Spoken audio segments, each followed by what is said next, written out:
नमो ज्ञानेश्वरा करुणाकरा दयाळा तुमचा अनुग्रह लादलो पवन झालो चराचरी मी तो कळा कुसरी काहीच नेने बोलतो वचने आठी भाविक तुमचा अनुग्रह लादलो पवन झालो चराचरी एका जनार्दनी तुमचा दास याची आस पुरवावी तुमचा अनुग्रह लादलो पवन झालो चराचरी पवन झालो चराचरी। प्रस्तुत आपण काल 14वा अध्याय 2 दिवस झालं पाहतोय। अतिमहत्वाचा हा अध्याय आहे। कोणासाठी अतिमहत्वाचा आहे? ज्याला बोध झालेला आहे त्याच्यासाठी अतिमहत्वाचा आहे।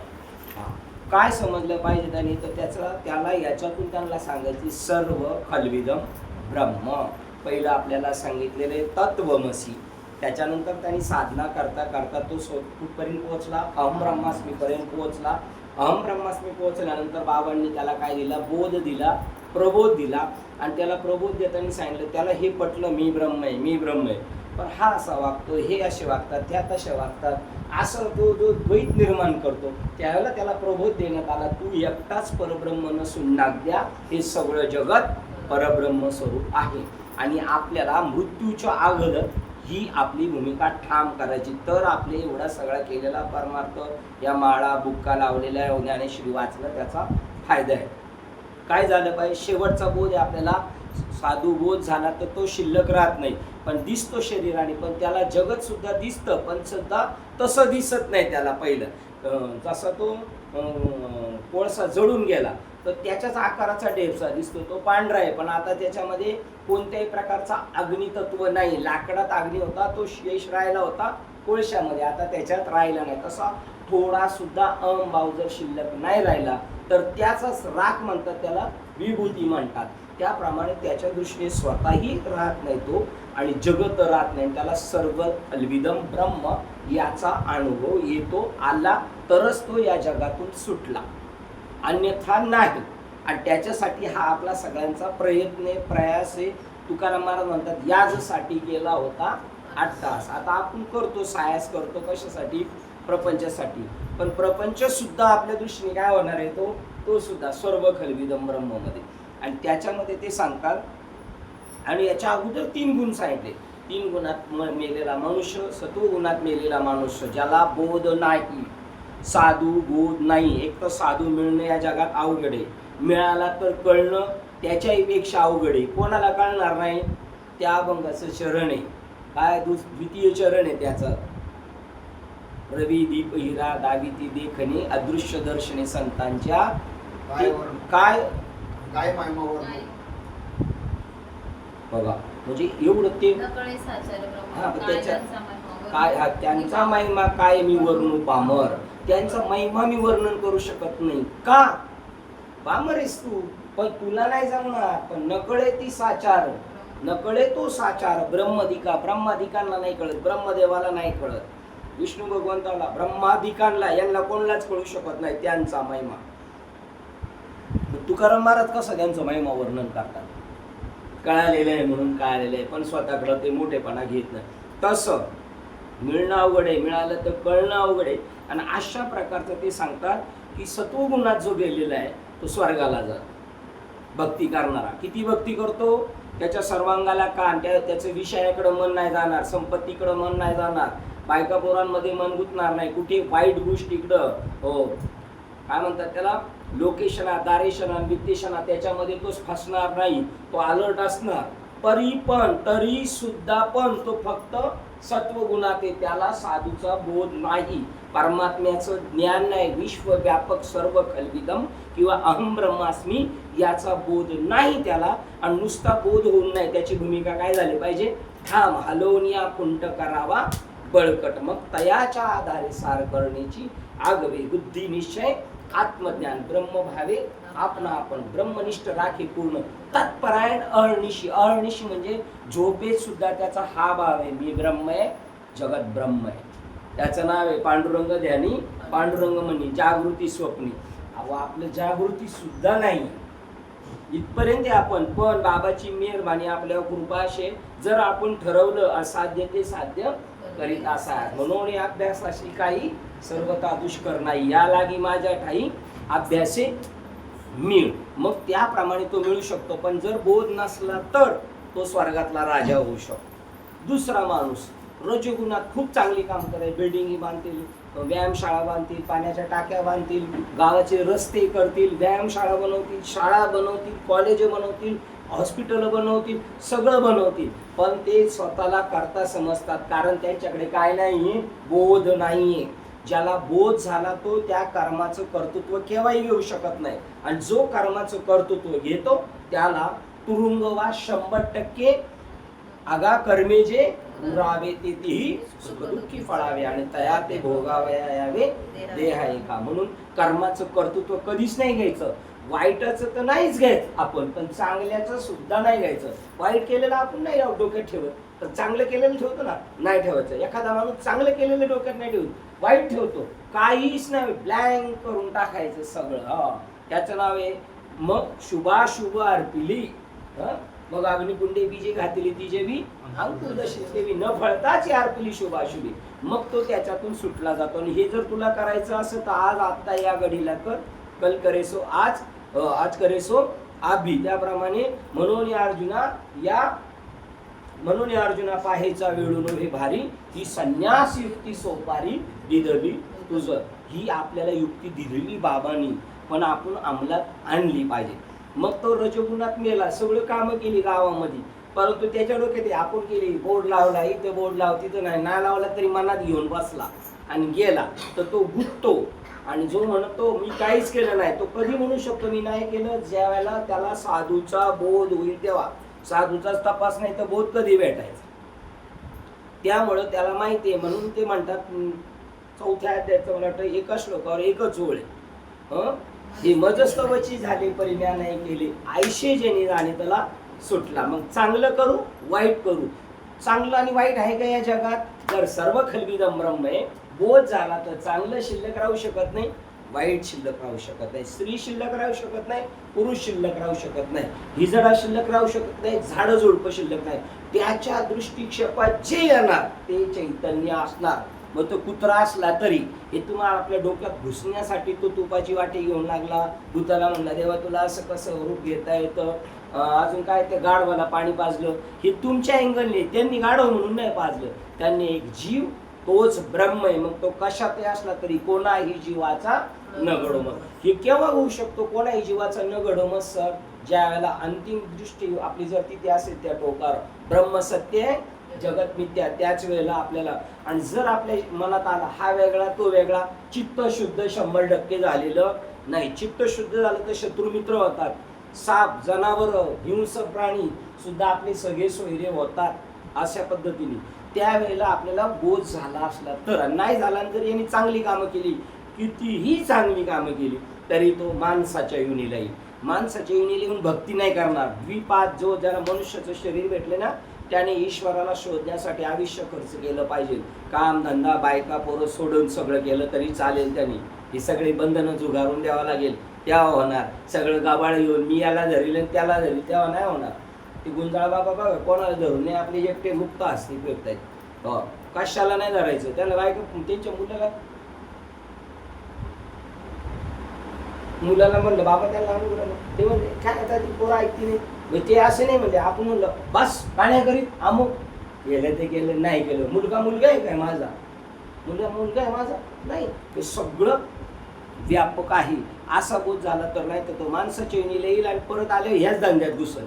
त्याला ज्ञानेश्वर महाराज म्हणतात, त्याला जर आणला बैलाला दुपारच्या टायमाला बघा ते आपण राऊरीच्या तिकडे गेलं का ते ऊसाचा रस काढायचं ते बैलाचे, मग ते चरत तो बैलाला दुपारच्या टायमाला गिरायक नाही सुट्टी, पण सुट्टी म्हणून काही नंतर काय ते ओझरला तिकडं शनी शिंगणापूरला राऊंड मारायला नाही नेणार. त्यांना काय करणार? परत गिरायक आला का झोपला, तसं याच्या झोपला. आणि तिसरा माणूस येतो तमोगुणी, जो मरतो, त्याला बोध होत नाही, तो पशु पक्षी सुकर याच्यामध्ये योनीला जातो. हे झालं यांचा पार्ट झाला. हे प्रवृत्तीमध्ये ज्यांना अबोध आहे, परमात्म्याचं ज्ञान नाही, साधूची संगत नाही, जरी माळकरी असले, कीर्तनकार असले, कथाकार असले तरी सुद्धा बोध नसेल तर. आणि बोध कसला पाहिजे? सर्व खलविदम ब्रह्म, जे जे दृष्टी दिसे ते ते हरिरूप, हे विश्वची माझे घर, ऐशी मती जायाची स्थिर किंबहुना चराचर आपण झाला, किंवा तया सर्वात्मक ईश्वरा, स्वकर्म कुसुमाचे वीरा, पूजा केली अपारा तोषा लागी, किंवा जगची देह झाले म्हणून प्रिया प्रिय गेले, हर्षामर्ष ठेले दुजे बिल. आता तुम्ही म्हणून हे धडाधड चालले, हे तुम्हाला आपल्याला समजणार आहे, बाकीच्यांना हे कळणार. असं ज्याला झाले तोच त्याच्यातून सुटू शकतो, अन्यथा बाकीचे नाही. मग आता बाकीचे कोण सुटणार आहे त्याच्यातून?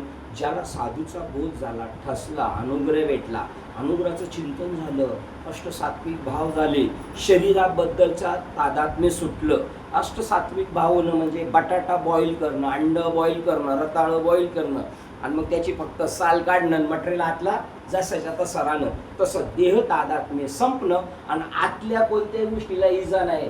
तसा भाजलेला उकडलेल्या बटाट्याची साल नीट निघणार, आणि जर चाकूने काढायला गेलो तर बटाटा बी त्याच्याबरोबर जाऊ शकतो. म्हणजे नो लॉस करता सुद्धा शरीर तादात्म्य. शरीर वाईट आहे का? शरीरामुळं बटाटा आहे, त्या सालीमुळं बटाटा आहे. बटाटाच म्हणजे साल, आणि साल म्हणजेच, हा जर म्हणला मी साल काढून बटाटा पेरतो, याच्या बापाने जरी पेरला तर उगवणार नाही, 96 पिढ्या गेलं तर. मग साल आणि बटाट्याचं कसं आहे? एक जीव आहे, तो त्याच्याशिवाय नाही, तो त्याच्याशिवाय नाही, प्रकृतीशिवाय पुरुष नाही, पुरुषाशिवाय प्रकृती नाही. देवाला जरी काही करायचं असलं तर चतुर्भुज रूप बाजूला ठेवून 2 पायाचं 2 हाताचं शरीर घेऊन जगाचं कार्य करावं लागतं. त्यांना सुद्धा प्रकृतीचा अंगीकार केल्याशिवाय काही करता येत नाही. मग अशा प्रकारचं ज्याला बोध झालेला आहे त्या माणसाचं जीवन कसं आहे हे कथन चाललेलं आहे ते. आणि ते जीवन असं आहे त्याचं, तो जे बी खेळतोय, पाणी एकच दृष्टांत ठेवायचा लक्षात, ही समजत असताना हो की तो सागर उसळला, चरला सागर, गंगा ओघी मिळे, आपणच खेळे आपणा माझी. कधी कधी सागर गटार राहते, कधी कधी सागर गंगेमध्ये, कधी कधी ओढ्यामध्ये, कधी कधी धरणामध्ये, कधी ढगामध्ये. तो त्याचा काय चाललेला आहे? आपणच खेळे. आता आपण असं समजू का ढगाचा खेळ चाललाय, पाऊस पडायला लागलो खेळ चाललाय, बरोबर पाणी वाहतंय, समुद्राला भेटते, तो फक्त असा येतो ना असा जातो, असा येतो ना असं जातो. आलाय कोण? समुद्र. बाबा म्हणले समुद्र पडतो की पाऊस पडतो? समुद्र पडतो की पाऊस पडतो? समुद्र पडतो. पण जर तुम्ही आपण बाहेर जाऊन म्हणलं समुद्र पडतो तर आपल्याला लोक येऊन जातील ना हॉस्पिटलमध्ये, पण आपण समजायचं काय? समुद्रच आहे. पण तो रूप कशाचं घेऊन आलाय? पावसाचं. मग पाऊस जरी असला तरी काय आहे? आता तुम्ही पाऊस आहे म्हणले तरी तुम्ही काय समजणार आहे? समुद्र समजणार. नक्की ना? म्हणजे तेवढं ते समजणार, पाऊस म्हणजे समुद्र, समुद्र म्हणजे. पण ही माणसं म्हणजे देव, देव म्हणजे माणसं, हे समजणार ना आपण. तिथं आपली काय होणार आहे? ससे होरपट होणार आहे नाही. पण चालू द्या, बाबा करून घेतील. आता बाबा आम्हाला तुम्ही घडवले, त्याचं नाव भागली मज वाहतील करे. आई जशी बाळाला मार्केटमध्ये सोडत नाही, जरी त्याला म्हणले मी उचलणार नाही तरी, तसं संत आपल्याला सोडणार नाही, आपले व्यावहारिक सुद्धा करणार. व्यावहारिक त्यांना लय त्यांच्या हाताचं मळ आहे. हे तंबाखू खाल्लं जे बाकीचे टाकून देतात ना, तो म्हणजे संसार आहे. आणि मेन मटेरियल म्हणजे परमार्थ आहे आपला. तो परमार्थ सुद्धा आपला तेच करून घेतील. आपण नाही करू शकत, आपल्याला ज्ञान नाही, पण ते आपल्याला कडून करून घेणार. त्यामुळे आपला पूर्ण विश्वास त्या अभंगाचं चरण आहे, संतांचे पायी. हा माझा विश्वास. कोणता? मी थकलो तर मला उचलून नेतील, म्हणजे कडेवर नेतील. हो, म्हणजे आपला परमार्थ ते करून घेतील. अशा प्रकारचं ज्याला बोध झालेला आहे, सर्व खलविदम ब्रह्म, तो मात्र या जगाच्या राठीत राहत नाही. त्याच्या दृष्टीने सगळं, जसं आपण म्हणलं पाऊस जरी दिसला तरी आपण म्हणतो समुद्र, मग माणूस जरी दिसला तर आपण काय म्हणणार? देव. कुत्री मांजरं दिसली तरी काय समजणार आपण? देव, आहे ना. त्याच्यानंतर झाडझुडपं दिसली तरी देव. हिंस्र श्वापद दिसली तरी, आकाशात उडणारी, काही दिसणारी आणि काही न दिसणारी दिसली तरी ईश्वर असा विश्वरूप दर्शन आपल्याला योग आणि त्याचा आनंद भेटू शकतो या आत्मज्ञानाने. आणि तसंच जीवन आपण जगतो. पण मधून मधून आपली कधीतरी देवबुद्धी येते ना, त्यावेळेला जरा सुखदुःखाचे चटके बसतात. आणि मग असा जो व्यक्ती झालाय त्याला काहीच नाही, आणि त्याच्या बुद्धीचा घोळ नको व्हायला म्हणून ज्ञानेश्वरांनी लिहिलंय. कारण तुम्ही समाजात चालताना समाज तुम्हाला डिवचणार आहे, तुमचं मन तुम्हाला डिवचणार आहे. कारण आत्ताच आज एक स्टेटसला ठेवलेलं बाबांचं, हे लगेच जात नाही का बाळ. कारण हे जे देवबुद्धी, मी, माझं, हे या जन्माचं एक आपल्या लहान बालकाला काही माहिती आहे का? ते मोठं झालेलं की ते पकडते, ते पकडते म्हणजे त्याचा मागचा अभ्यास येतो. अनंत जन्म, अनंत जन्माचे अनंत कर्म, आणि ते संस्कार मधून फळून येतात. आणि त्यावेळेला एखाद्या घडलेल्या माणसाला वाटेल मी बिघडलोय का काय, त्याच्यासाठी ह्या सगळ्या सिस्टीम त्यांनी लिहून ठेवलेल्या आहेत. तर आता आपण 22 नंबरचा पुन्हा वाचतोय की श्री भगवान वाच, अर्जुनाने विचारलं तो देह कसा राहतो, ज्ञानी गुणातीत झालेला कसा आहे. ते म्हणतात बघा, रजोगुणाच्या वृद्धीने चित्तात कर्माचा अंकुर उत्पन्न होऊन, रजोगुण आपला आला का आपण विलासी जीवन जगणार. कर्म करण्याची प्रवृत्ती झाली असताही, बस इथं स्टॉप आहे. असताही तो स्वतःला काय समजतो, हे गुप्त आहे तिथं. असताही तो स्वतःला काय समजतो, ब्रह्म आहे. आणि त्याचं तर पुढे अजून क्लिअर करणार आहे. मी कर्म करणारा असा त्याचा अहंकार उत्पन्न होत नाही. त्याला मी कर्म करणारा अहंकार त्याला उत्पन्न नाही होत. अहंकार कशाला समजतात, मी देव समजणं, त्याचं नाव अहंकार. आणि खरा अहंकार कोणता आहे आपला, मी ब्रह्मरूप आहे, त्याला म्हणतात. कधी कधी याच्यात एक वाक्य तो, राघू नलिकेवरून उठला आणि मुळांती जाऊन बसला. म्हणजे नलिकेवरून उठला आणि मुळांती जाऊन बसला म्हणजे कुठून उठला, राघू. हा, आता आपल्याबद्दल म्हणतात राघू आपल्याला. हा राघू देहबुद्धीवरून उठला नलिकेवरून आणि मुळांती जाऊन बसला. मुळांता कोणती आहे, अहम ब्रह्मास्मी, मी परमात्मा आहे, मी परमात्मा आहे, अशा प्रकाराने. त्यामुळे त्याला तो कर्म करण्याची त्याला अहंकार उत्पन्न होत नाही. व कर्म न करण्याची बुद्धी झाली असता तिचा द्वेष करीत नाही मला करायचं, आज नाही करायचं, तरी त्याला काही कर्म केलं तरी मी केलं नाही, आणि नाही केलं मला नाही करायचं असे त्याच्या मनात येत नाही. करताना राहून गेलं तरी काय वाटत. हा, आणि कर्म करण्याची इच्छा करीत नाही, कर्म करण्याची इच्छा करीत नाही, कर्म करताना राहिलं तरी काय नाही, आणि केलं तरी त्याला काही घेणं देणं नाही. किंवा सत्वगुणाच्या वृद्धीने सर्व इंद्रियांच्या ठिकाणी ज्ञानाचा विकास झाला असता मी सुविद्या आहे. कधी कधी आपल्याला सगळं अनुकूल होतं, गायक अनुकूल, श्रोते अनुकूल, माईक सिस्टीम अनुकूल, आणि आपण बॉडी पण एकदम प्रसन्न, दुपारी झोपून आलेलो असतो एकदम मस्तपैकी फ्रेश, त्यामुळे कीर्तन एकदम जोरात होतो. त्यावेळेला असं वाटतं मी लय ज्ञानी, असं त्याला वाटत नाही. आणि एखाद्याला काय रे बरोबर नाही झालं, पडलं कीर्तन आणि उठलं असं काय त्याच्या दृष्टीने नाही, असा त्याला संतोष वाटत नाही किंवा खेदही होत नाही. कमी झालं म्हणून खेद नाही, आणि लय भारी झालं म्हणून तो फुगून जात नाही. कोण, जो गुणातीत आहे, ज्याला बोध झालेला आहे. किंवा तमोगुण वाढला असता तो अविवेकाने भ्रमाने ग्रासला जातो. अविवेकाने भांडण बी करील तो, मी माझं पण करील हो, परंतु तरी पण त्याला आतून माहिती आहे आपण कोण आहे. कारण त्याच्या दृष्टी ह्या जगात तो आवडतो. आणि त्याच दिवशी त्याचं जसं मग काल सांगितलं, त्या सापाने काट टाकली, त्या कातीशी त्याचा काही संबंध, असा त्याचा या बॉडीशी काही संबंध नाही. सापाच्या कातीचा ना आपला काही संबंध आहे, असा संबंध आहे. आपल्या कातीचा आता आपल्याशी संबंध राहिलेला नाही, की नाही. अशा प्रकारचं तर विवेक भ्रमाने ग्रासला जात नाही, म्हणून तो आज्ञान घेत नाही, व त्यामुळे तो कष्टी होत नाही. मी आज्ञानी झालो का, आपण आज्ञानी माणसासारखं झालो का, असं त्याला वाटत नाही. आणि त्याच्यामुळे तो कष्टी डोक्याला ताप करून घेत नाही. चित्तात अविवेक वृत्ती उठली असता तो ज्ञानाची इच्छा करीत नाही. नाही मला आता ज्ञान करायला पाहिजे, आता मला असंच करायला पाहिजे, आता मला ज्ञानेश्वरी घेऊन बसलं पाहिजे, असं नाही. एकदा झाली ना भूमिका, बाबा म्हणजे तुमचं एकदा नाव ठेवलं ना, एकदा नाव ठेवलं आणि जर गावात गेले तुम्ही चौकात तुम्हाला विचारले तुमचं नाव काय, तर तुम्ही म्हणता का खिशातून गळून गेले वगैरे. नाही, एकदा ठेवलं ना नाव, ते ठेवलं. मग आता आपले एकदा काय नाव ठेवले बाबांनी, आपल्याला बाबांनी पाळण्यात घातलेले, पण आपल्याला ते पाळण्यात घातलेले पाहुण्यांनी घातलेले ध्यानातले हे ध्यानात नाही. आपल्याला बाबांनी पाळण्यात घातले आणि आपलं नाव बदली केलेलं आहे.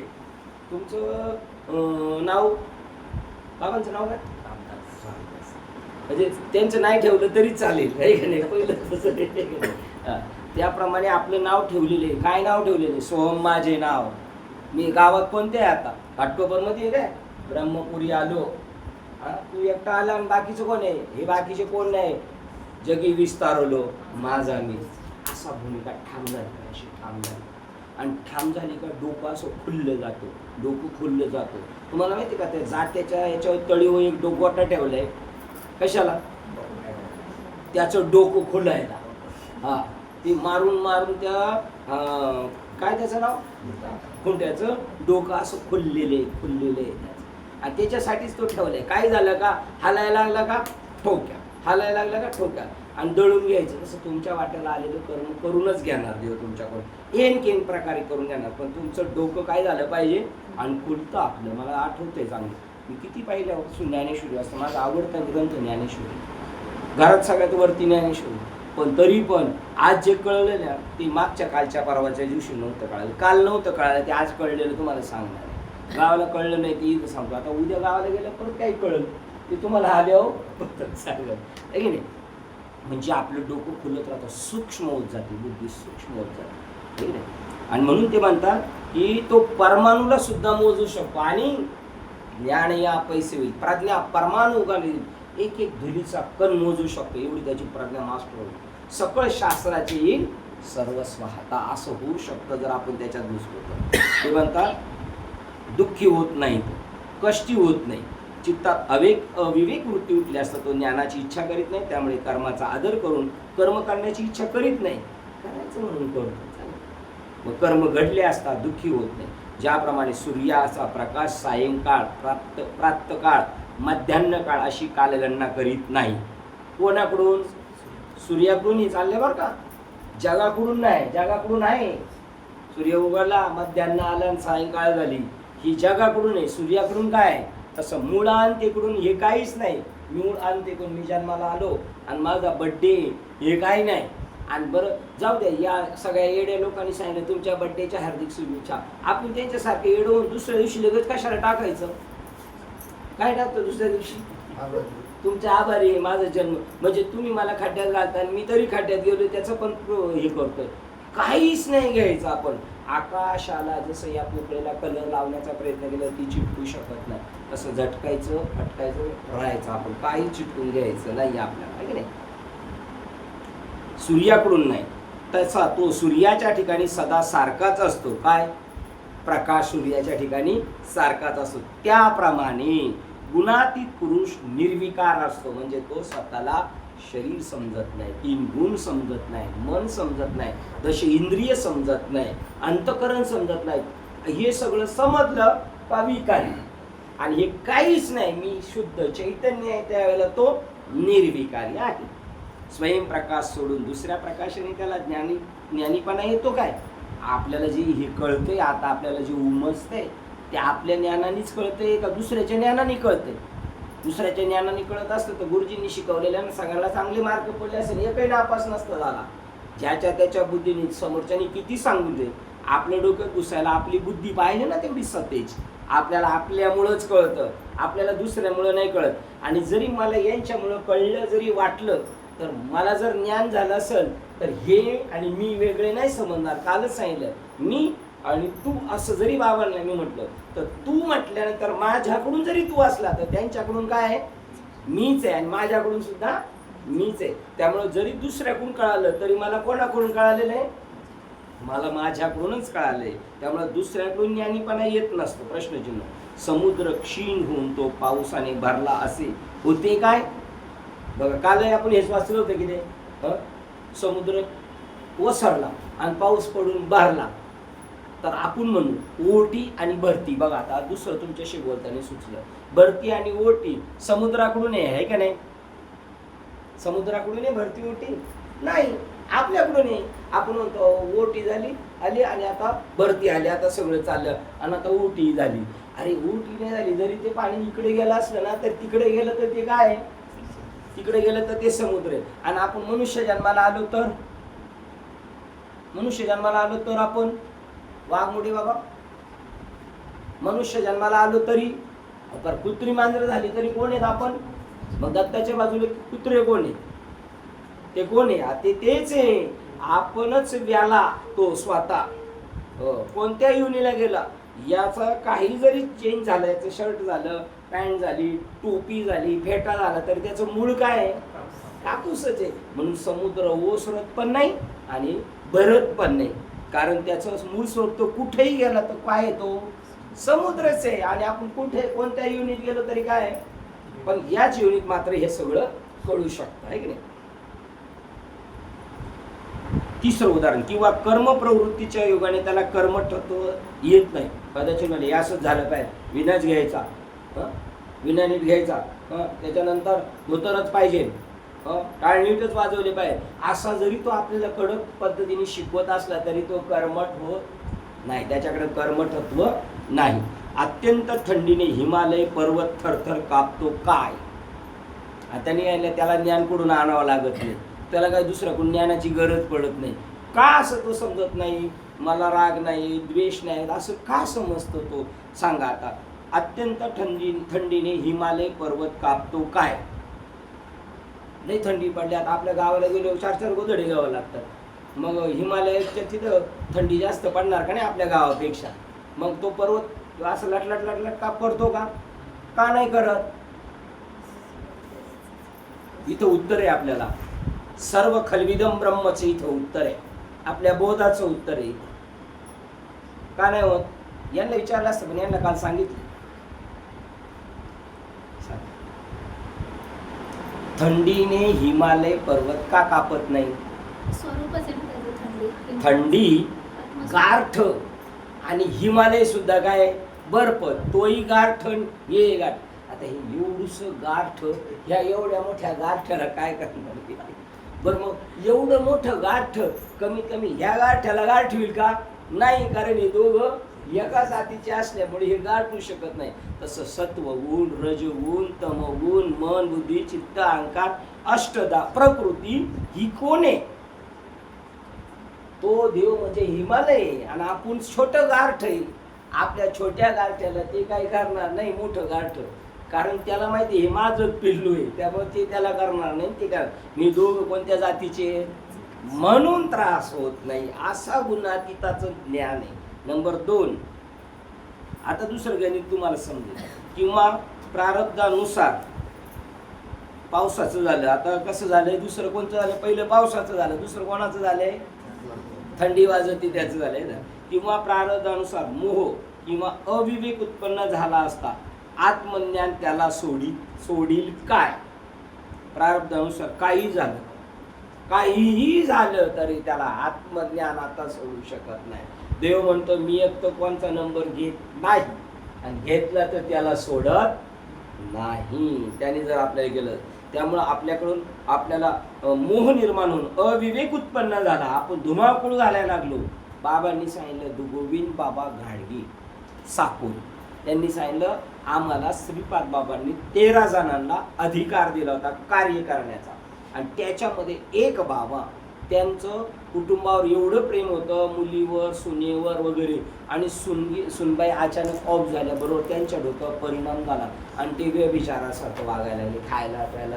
माळकरी हे पूर्ण विसरून गेले. त्या माळकऱ्यांचे जे विठ्ठल मात्रा घ्यावी त्यांनी पत्ते सांभाळले, ते घेतले नाही, आणि कार्य बी चांगले करत होते. त्यावेळेला ह्या बाबांनी विचारलं, घाडगे बाबांनी, गोविंद बाबा घाडग्यांनी विचारलं, बाबा यांचं काय? बाबा म्हणले, त्यांचं झालेलं. आता त्या कुलाल चक्रावर ठेवलेलं मडकं निरून आलं, त्याचं काम झाले, पण ती चक्राला दिलेली गती आहे ना, ॲक्सिलेटर दिलेला, तेवढी गाडी पळणार. तो घेऊन आला होता ना, ते बघून आला. आता त्याच्याशी त्याचा काही संबंध नाही. याचं नाव आहे नाम घेता वाया गेला, ऐसा कोणी ऐकेला, आहे की नाही? त्याच्याप्रमाणे सांगतात.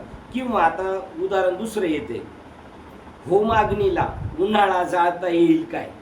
होम पेटवला होम, आणि होमाने म्हणलं आता हे उन्हाळ्याला जाळून टाकतो, जळेल का नाही? नाही. का नाही जळणार? होम उन्हाळ्याला का जाळू शकत नाही? बरं, होम नाही जाळू शकत, पण उन्हाळा तो होमाला जाळेल का नाही? कडक चैत्रातलं ऊन का नाही जाळणार? शिलाताई एकरूप झाले म्हणजे काय झाले? हा एकच आहेत, एकरूप झाल्याने एकच आहे ते. होमातला अग्नी म्हणजे चटका आणि सूर्याचा चटका, हे दोन चटक्यात चटका पॉवरफुल कोणता असेल? आणि म्हणूनच त्याला भेटायला जायचं आपल्याला, तो पॉवरफुल आहे ना, म्हणून त्याला भेटायचं. तर ह्या दोघांचा चटका एकमेकाला बसेल का? मोठा चटका त्या होमाला चटका बसल्यासारखं होईल का? आपल्याला जसं चटका बसला आपण नाही, कारण दोन्ही चटके सारखे.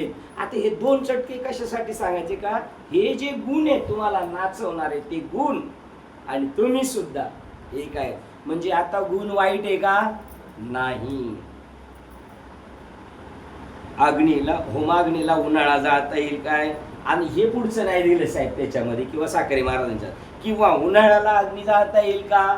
फक्त एकच टॉपिक दिलेलं आहे, होमाला अग्नी जाळू सूर्याला जाळू शकत नाही. पण यांनी असं उलट पण फिरवलंय.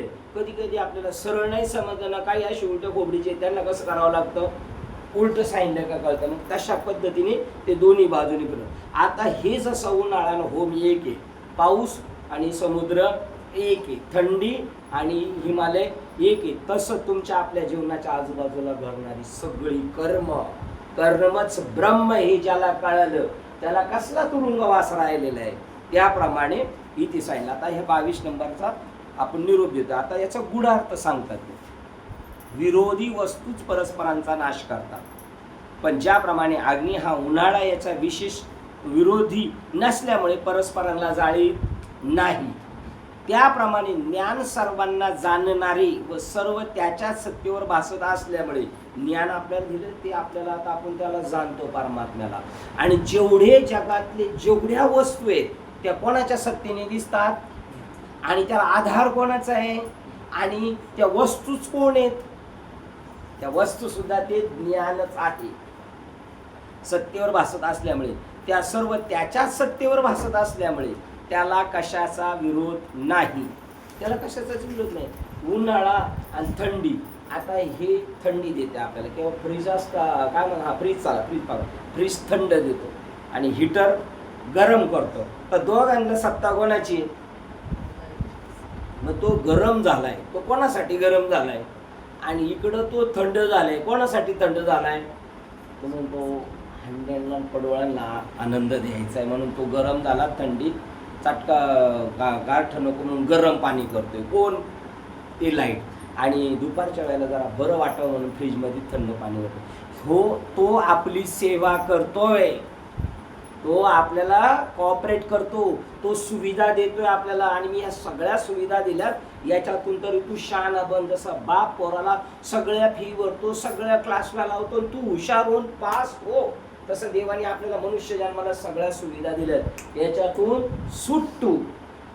तुला सगळ्या सुविधा दिलेल्या आहेत. बाबा म्हणतात पत्नी, पती, मुलं ही सुद्धा तुम्हाला आपल्याला आहेत. आता ज्याला थकतो ना त्याला कळते मुलांची गरज, आणि पोरं बाहेरीक असताना तेव्हा त्यांना वडिलांची किंमत. ही एकमेकाला साह्यभूत आहे. तसं हे सगळं जगत तुम्हाला आपल्याला साह्यभूत होतं. आणि तू बोध प्राप्त कर आणि इथून निघून जा. त्याप्रमाणे ज्ञान सर्वांना जाणणारे व सर्व त्याच्या सत्तेवर भासत असल्यामुळे त्याचा कशाशी विरोध नसतो. म्हणून मोहादिकांनी आत्मज्ञान नाहीसे होऊ शकत नाही. याला मोह झाला होता धृतराष्ट्राला, पण अर्जुनाला मोह झाला तरी पण त्याचं नुकसान नाही झालं.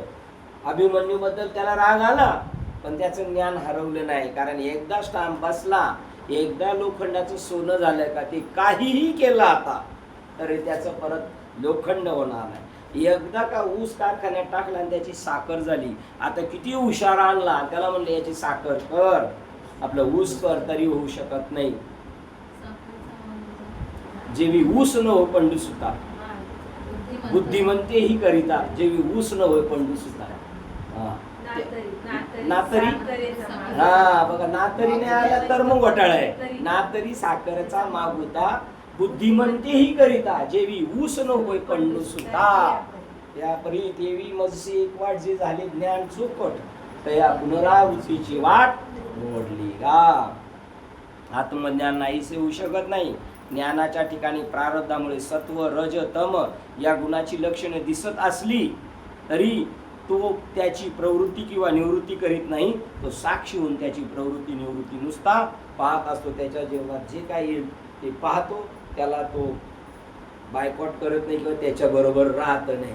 आला तर आला. त्या अरुणबाबाचं एक मत आहे याच्याबद्दल, ते म्हणता आएगा तो वेलकम आणि गेला तर गर्दी कम. बघ, आला तरी ठीक आणि गेला तरी ठीक. तसे हे आले तरी ठीक आणि गेले तरी ठीक, त्याच्याशी काय नाही. आता 23वा वाचतोय आपण ना. ज्ञानी पुरुष साक्षी होऊन उदासीनासारखा स्वस्थ असतो, काहीच नाही. बघता ऐसे जाना देई उदास, म्हणजे त्याच्यावर त्याच्या कोणत्याही गोष्टीवर परिणाम नाही होत. त्याचं नाव उदास. हर्षही नाही आणि विषादही नाही, अशा जीही द्वंद्वाधिक दूर राहिली त्याप्रमाणे तो उदासीन असतो. तो गुणाच्या योगाने चलित होत नाही, गुणाच्या योगाने असं उफाळून येत नाही आणि गुणच परस्पराशी वागत आहे असे जाणून तो स्वरूपाच्या ठिकाणी स्थिर राहतो. गुणच एकमेकाशी मिलाप करतात, मजा घेतात. त्या जसं त्या सोंगट्या असतात बुद्धिबळाच्या, राजा मेला राजा जगला, प्रधान मेला तरी ते काय होत नाही. ते फक्त तो गुणाशी तो पाहत असतो, पण त्याच्यातला राजा मरत नाही आणि प्रधानही मरत नाही. त्याप्रमाणे तो उदास असतो, परस्पराशी वागत आहे असे जाणून तो स्वरूपाच्या ठिकाणी स्थिर राहतो. तो तिथून कधी ढळत नाही. त्याचं नाव चढेना ढळेना अशा प्रकारच्या तो स्थिर स्थितीवर असतो. त्याप्रमाणे गुण व गुणांची मोहादिक लक्षण कार्य की सर्व मीच आहे. बघा, त्याप्रमाणे सर्व गुण व गुणाची मोहादिक लक्षण कार्य सर्व मी. गुण मीच आणि गुणांपासून होणारी सात्विक कार्य, राजसी कामं, तमोगुणी कार्य ती सुद्धा कोण आहे? मीच आहे. अशा ज्ञानाने एकाला म्हणजे ज्ञान व मोहादिक कार्य यांना दूर करण्याचा प्रयत्न तो करीत नाही. बघा, आता याच्या अगोदरच्या 3 ओळी राहिल्यात मावशी घ्यायच्या, त्या पाठवायला पाहिजे होत्या आणि त्याच्या खालची फक्त आपण एक घेतली. तैसे गुणानुगुण कार्य, गुण अवगुण कार्य. हे बाबा तसंच उच्चार होते का? गुणागुण अगुप्त आहे का त्याच्यात? गुणागुण 23च्या खाली ही तैसे गुणा अगुण कार्य आहे का याच्यात? गुणागुण नाही, गुणागुण पण उच्चार होतो ना त्याच्यात. गुणागुण नाही, गुण गुण अवगुण हा म्हणजे गुणाणु हा गुणानुगुण गुणागुण कार्य हा गुण आणि अगुण कार्य. हा म्हणजे चांगलं वाईट अशा प्रकारे, चांगलं गुणातलं किंवा अवगुणातलं. अगोदर जे गुण आहे ना त्यामध्ये अ आलाय. हा, गुणा मध्ये नाही आला. नाच्या तिथंच आलाय. तिथे नाच्या बाणामध्ये दुसऱ्या आहे ना आकार. हा, कान्यामध्ये. कान्यामध्ये काय आलाय? गुण आलाय का नाही? गुण अगुण. हा, गुणागुण कार्य. मग गुण आणि गुणाचं कार्य जरी असलं, हे आगवीचे आपण आहे म्हणून एकेका नोही यांच्यामध्ये वेगवेगळा करताच नाही याचा.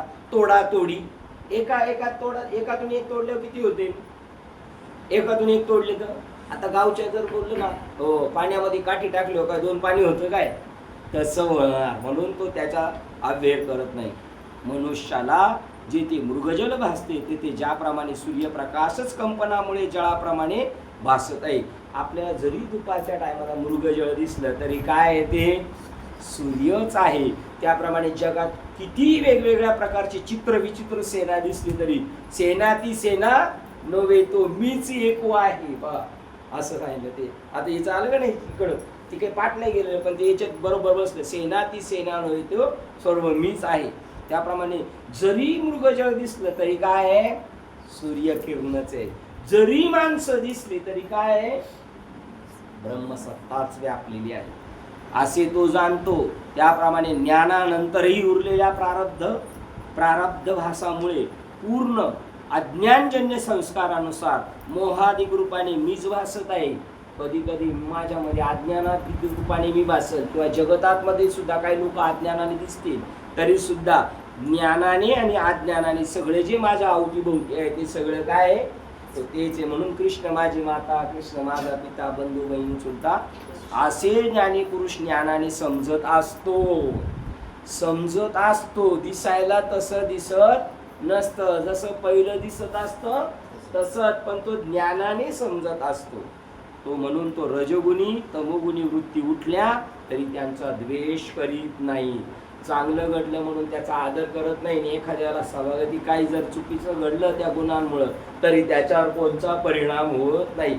असा तो हिमालय पर्वत उन्हाळ्याने, थंडीने आणि पावसाने कधी विरघळून जात नाही. तो आहे तसाच आहे. तसा मेरू पर्वताप्रमाणे तो स्थिर राहतो.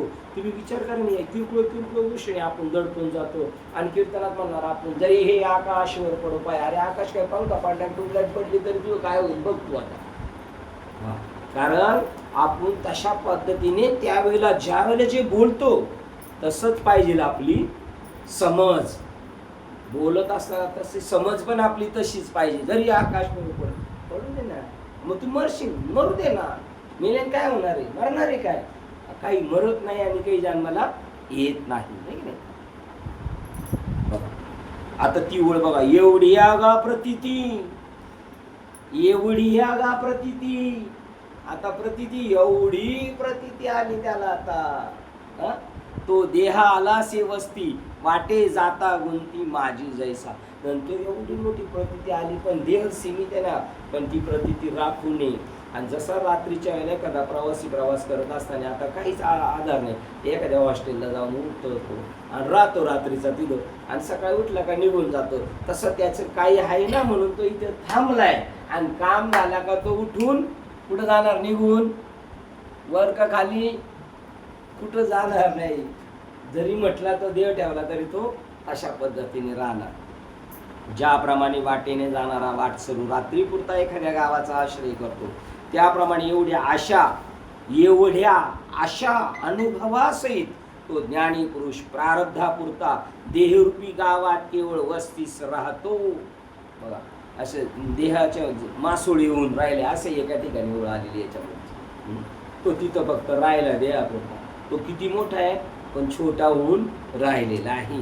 ज्याप्रमाणे लढाईच्या भूमीला जय पराजय प्राप्त होत नाही, भूमीला होतो का नाही, त्याप्रमाणे गुण जिंकले किंवा गुणाला हरवले असा काही तो अभिमान बाळगीत नाही. जिथं युद्ध झालं तिथं कोण जिंकलं आणि कोण हरला त्या जमिनीला वाटतं का मी जिंकले, मी हारले, नाही. तसं याच्यावर काही परिणाम पडत नाही. मी इंद्रियांना जिंकलं, मी गुणांना जिंकलं किंवा मी गुणांना हरवलं. किंवा ज्याप्रमाणे शरीरातील प्राण घरी आलेल्या अतिथी, ब्राह्मण किंवा चौर रस्त्यावरील खांब जसे काही न करणारे व काही न करविणारे असे उदास असतात. प्राण सगळ्यांना सारखा आहे, चौकातला खांब सगळ्यांना सारखा आहे, कोणी आलं गेलं त्याला काही घेणं देणं. तसं अतिथी आला काय आलं तरी प्राणाला काय फरक पडत नाही, ब्राह्मण आहे का कोण आहे. त्याप्रमाणे त्याच्या ठिकाणी चांगली आणि वाईट असे भाव शिल्लक राहिलेले नाही. त्याचंच नाही उंच नीच काही नेणे भगवंत. तुम्ही जर आपण भगवत स्वरूप आहोत असं बाबाच्या सांगण्याने, त्या बोधाने जर आपण तो चार्ज घेतला तर आपल्याला सुद्धा जगात चांगला आणि वाईट काही दिसणार नाही. आणि जर दिसत असलं तर समजायचं अजून चित्त शुद्ध झालेलं नाही. आणि अर्जुना, मृगजळाच्या हेलकाव्याने जसा मेरू पर्वत ढळत नाही तसा ज्ञानी पुरुष बघा. आता मेरू पर्वताच्या मृगजळाच्या हेलकाव्याने मेरू पर्वत ढळत नाही. का बरं ढळत नाही? तर काका म्हणतात थोडा तरी हल्ला पाहिजे तो. हलेल का तो? नाही. कारण मृगजळ म्हणजे काय, पाणी नाही पण वाटते पाणी. त्याप्रमाणे ते जसं मृगजळ म्हणजे काहीच नाही, तसं तुमच्या आपल्या दृष्टीने जेव्हा ज्ञान होणार तेव्हा जगात देवाशिवाय दुसरी वस्तूच नाही असं त्याला वाटलं. तसा ज्ञानी पुरुषही आल्या गेल्या उर्मिने ढळत नाही किंवा चळत नाही. अर्जुना, फार काय सांगू, ज्याप्रमाणे आकाश वाऱ्याने हलवले जात नाही, वारा सगळ्यांना हलवतो पण आकाशाला, तसं ज्ञानी पुरुषावर या गोष्टीचा जो गुणातीत झालाय त्याला काही फरक पडत किंवा अंधाराने सूर्य गिळला जात. किती भयानक अंधार असला आमोशीचा तर सूर्याला गिळील का नाही? तो गिळील का नाही. उलट सूर्य उगवला तर काय होईल, अंधारालाच गिळून टाकेल. अथवा जागे झालेल्या पुरुषाला स्वप्न भ्रम होत नाही, झोपेत स्वप्न होतं. तर आता जागेपणी स्वप्न पडेल का आपल्याला? नाही. त्याप्रमाणे ज्ञानी पुरुष आपल्या गुणांनी बद्ध समजत नाही. गुणांमुळे मी बद्ध आहे असे समजत नाही, असे समज. गुणात तो सापडला नाही व गुणाच्या साक्षी राहून त्याच्याकडे कौतुकाने पाहू लागला तर नाचणाऱ्या बाहुल्याकडे पाहणाऱ्या सभ्यग्रस्ताप्रमाणे तो गुणदोषाकडे मिथ्यत्वाने पाहतो. जशा बावल्या नाचतात वगैरे तर सगळं आपण अरे बाकी नाही नाचते बरं त्या गणपतीच्या याच्यामध्ये आसनावर मस्तपैकी त्या स्टेजवर, तरी आपण जसं ते कौतुकाने पाहतो तसं या त्याच्या जीवनात घडणाऱ्या सगळ्या घटनांना तो कसं पाहतो, कौतुकाने पाहतो. का कौतुकाने पाहतो? ती जरी पोरगी नाचत असली तर ती काही कुठं तमाशात नाचत नाही, कारण ते तिचं नाचणं मिथ्या करमणुकीचं आहे, खेळण्याचं आहे. तशा पद्धतीने तो पाहतो, मिथ्यत्व भावाने पाहतो, कौतुकाने. गुढार्थ किंवा भासक परब्रह्म वस्तूशिवाय दुसऱ्या कोणत्याही भासमान दृश्याला तो ज्ञानी पुरुष सत्य वस्तू समजत नाही असा अर्थ. जगात त्याच्यापुढे काही येऊ द्या तरी तो त्याला काय म्हणणार, हे ब्रह्माच आहे, हा परमात्माच आहे. मग तो शत्रू होऊन येऊ द्या, मित्र होऊन येऊ द्या, प्रियकर होऊन येऊ द्या, तरी तो त्याच्याकडे पाहत आणि काय पाहणार, ब्रह्मवस्तू. तुकाराम महाराज म्हणतात, भूती देव म्हणून भेटतो ह्या जना, नाही हे भावना नर नारी. याच्या दृष्टीने जगात मला सगळ्यांना मी पाहत आणि काय भावनेने पाहतो, ब्रह्म भावनेने. ही आरती आहे ज्ञानोबारायांची.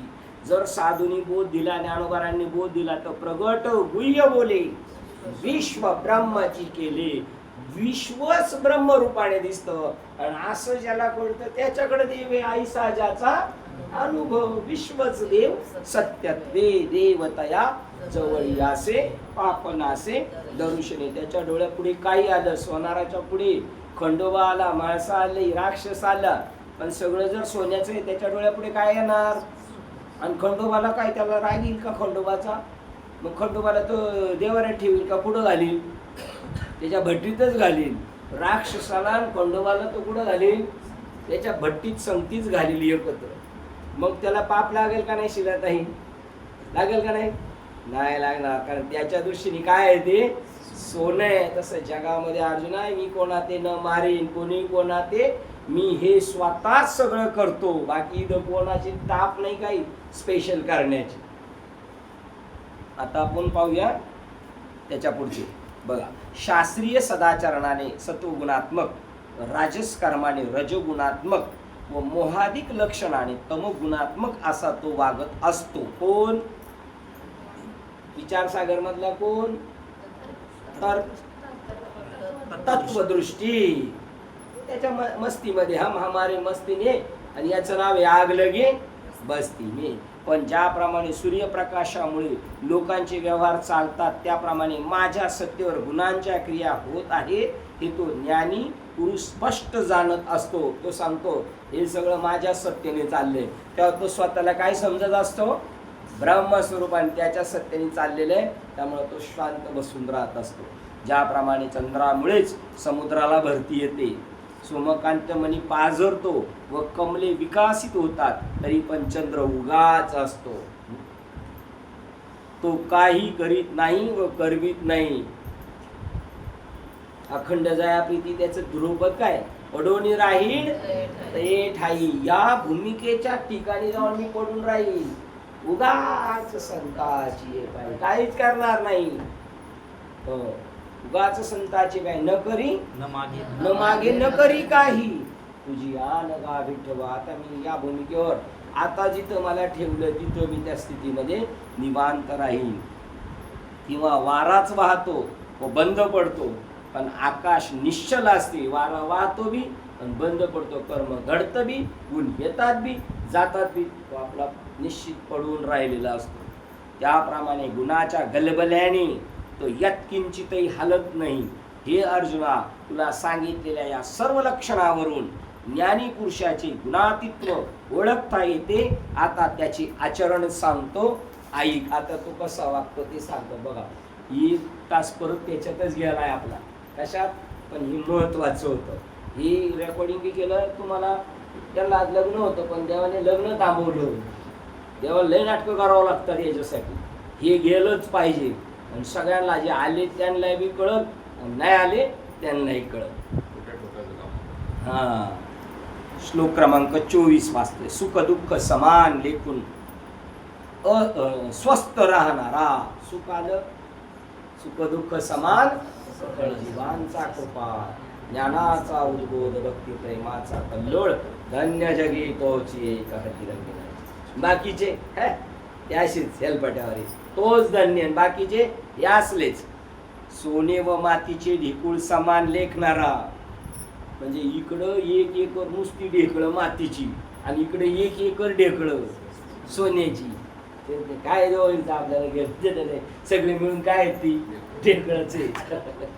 आता आपल्याला जर सांगितलं 1 एकर ढेकळं पडली सोन्याची म्हणजे आपण म्हणू बाबा उद्याचं 1 तास वाटलं तर 2 तास घ्या पण आपण ती ढेकळं जमा करून येऊ. अशी ढेकळं जमा करायची कामं चालेल ना. हे महाराज गंडे दोरे घालणारे दुसऱ्यांना हे बी अशात मागे दक्षिणा देणाराला म्हणतो का रे आज बिगर बोनीचाच पाया पडला. दुकान टाकले का हे तुमचं? कीर्तन म्हणजे दुकान आहे का? गाणं म्हणजे दुकान आहे का? वाजवणं म्हणजे दुकान आहे का? तुम्ही भक्ती करता का धंदे करता तुम्ही? ते नाही करायचं आपल्याला. भक्ती म्हणजे भक्तीच. भक्ती नाही हा धंदा आहे यांचा. पाया पडायचे पैसे बरं पडला तर पडला तो बिगर पैशाचा पडला तर त्याला म्हणतो बोनी नाही गेली दुकान टाकले. मग आम्ही कीर्तनात नाही सांगितलं का घातला दुकान. घातला दुकान तर देण्यासाठी लुटण्यासाठी नाही. पण आपल्याला पण ती नजर नाही. आपण उलट त्या लुटारूंकडे जाणार खेटायला. चांगला आपल्याला पटायचा नाही कारण आपली काय की जे त्याची तैशी बुद्धीच नव्हे. कोणाला आहे बाबाच्या भाषेत सब घोडे 12% का 12.5% म्हणजे सिनियरला 0.5% जास्त आहे ना 60 वर्षाच्या पुढे बँकेत आहे ना साहेब. माझ्या वडिलांकडे पैसे द्यायला म्हणलं माझ्या नावा टाका तुझ्या नाही तुला 12,000 लागेल मला 0.5% जास्त भेटणार. 0.5% बँकेवाले मारून घेतील सगळे पैसे काढून.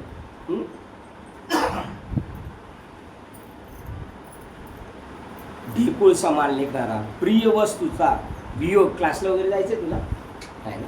प्रिय वस्तूचा वियोग. बायको मेली वर्गा मेला जमीन गेली तरी दुःखी नाही झालं पाहिजे रडत नाही बसला पाहिजे. प्रिय वस्तूचा वियोग व अप्रिय वस्तूचा संयोग हे दोन्ही समान मानणारा. आपल्या आवडता माणूस भेटला तरी आणि आपला आवडता माणूस खपला तरी काही त्याला घेणं देणं नाही. ही तुकोबारायाची स्थिती आहे. ही संतांची स्थिती आहे. हो गाडगेबाबांचा मुलगा गेला कीर्तन चालू असताना निरोप आला तरी मेल म्हटले आयसे मेले कोट्यानं कोटी काय रडू एक असं. आपले शिंदे दादा तसे आपल्या मालिकेतला एक महात्मा तसा आहे. अशी खुणगाट झाली त्यांच्या संगतीत राहायचं आपल्याला. योग आला तर भाग्य समजायचं आपलं. निंदा व स्तुती दोघांची तुलना सारखीच करणारा. बघा कोणी निंदा केली कोणी स्तुती केली दोघांना सारखं संबंध. असा तो बुद्धिमान ज्ञानी पुरुष सर्वत्र सम म्हणजे ब्रह्मदृष्टीने पाहत असतो. त्याचं नाव पाहता समचरणाची शोभा अवघा जगी विठ्ठल उभा. विठ्ठल लाविले पिसे जिकडे पाहावे तिकडे दिसे. सगळीकडे त्याची दृष्टी सम आहे. सगळ्यांमध्ये सम. समचरण दृष्टी विटेवरी साजरी तेथे माझी दृष्टी हरी राहो. आणि कन लगे वाहिक पदार्थ तेथे रमादिक पदे दुःखाची शिराणी तेथे चित्त जनी. आणि कन लगे माहिक पदार्थ तेथे माझे अर्थ नको. तिथं माझी अपेक्षा नको. अर्थता नको. माहिक पदार्थ शाश्वत गोष्टीच्या ठिकाणी माझी अर्थता राहू दे. असं झालं तर मग ज्याची चक्रपाणी वाट पाहिजे अशी ज्याची अर्थता आहे बस. देव सोडून आपल्याला काय नको. त्याच्या पाठीमागे देव लोंढा गोळतो मला माहिती. आपण अनुभवतो. देव लोंढा गोळतो. उन्हाळ्यात सुद्धा छत्री पाठवेल. आकाशात ढग पाठवेल. सावलीतून जाऊ द्या महाराजांना. चालत जायचं असलं तर महाराजांना लगेच गाडी पाठवेल. ओळखी नाही पाळखीवाला तो म्हणाल चला मी तुम्हाला सोडतो. आता ओळख नाही का मग त्याची ना आपली जुनी ओळख आहे. मूळ स्वरूपाची ओळख आहे. असा तो बुद्धिमान ज्ञानी पुरुष सर्वत्र सम म्हणजे ब्रह्मदृष्टीने पाहत असतो. सगळ्यांकडे पाहताने जगामध्ये ब्रह्मस्वरूपच सगळ्यांना पाहतो. जे जे दृष्टी किंवा जे जे भेटे भूते ते मानिजे भगवंत. ज्याप्रमाणे अर्जुना वस्त्रामध्ये आत बाहेर सुता वाचून दुसरे काही नसते. बघा काय पैपटत्व ही वेगळी ओळ आहे बरं का. पैपटत्व तंतू नव्हे ते तंतुशीच बनले आहे. आयसे खोली डोळा पाहे तै ऐक्य. कसं पाहिजे तो मासा सासा उलट उडी परत कसं राहायचं. आयसे खोली डोळा पाहिजे पैपटत्व तंतू याचं गड्डापट्ट्याचं असतं का नाही, चौकोटी चेक्सचं शर्ट, जरी वाडवे उभे धागे दिसले तरी ते काय आहेत? तंतूच आहेत. काही पटत्व तंतू नव्हे ती तंतुशीच बनली आहे. ऐसे खोली डोळा पाय तै ऐक्य, त्याप्रमाणे इथं दिलेले. तरी वस्त्राचे पाठी पोटी, बघा ही ओळ पाठ करून ठेवायची. नाही सुता वाचून किरटी पाटे, ती सुये दिठी चराचरी मद्रूपे, ती दृष्टी त्याच्याकडे चराचराकडे पाहणारी ती दृष्टी, ज्याप्रमाणे अर्जुना वस्त्रामध्ये आत बाहेर सुता वाचून दुसरे काहीच नसते, त्याप्रमाणे चराचर विश्वात आत बाहेर माझ्या वाचून काही नाही, असा तो ज्ञानी पुरुष ज्ञानदृष्टीने पाहत असतो. त्याच्या दृष्टीला काय दिसतं? परमात्माच, एक देव सोडून दुसरी वस्तूच नाही. पण दिसताना कपडाच दिसणार, पण तो काय समजणार? हे सूत आहे किंवा हे कापूस आहे. म्हणून ज्याप्रमाणे परमात्मा आपल्या विरोधी असलेल्या शत्रूला व भक्ताला सारखीच फळ देतो. बघा, तुझे औदार्य म्हणून स्वतंत्र, देताना म्हणसी पात्र अपात्र, पात्र आणि अपात्र हे बिल्डरला ही दिली पाहिजे ओळखी. झोपडपट्टीवासी देताना पासी पात्र अपात्र, पै वैरी आधली वैरी, पै कैवल्य ऐसे वैरी ही दिली. कैवल्य ऐसे पवित्र वैरी ही दिली. त्याप्रमाणे सुख दुःख यांना तो सारखेच मानत असतो. सुखाला सुद्धा तसंच आणि दुःखाला सुद्धा तसाच तो समजत असतो.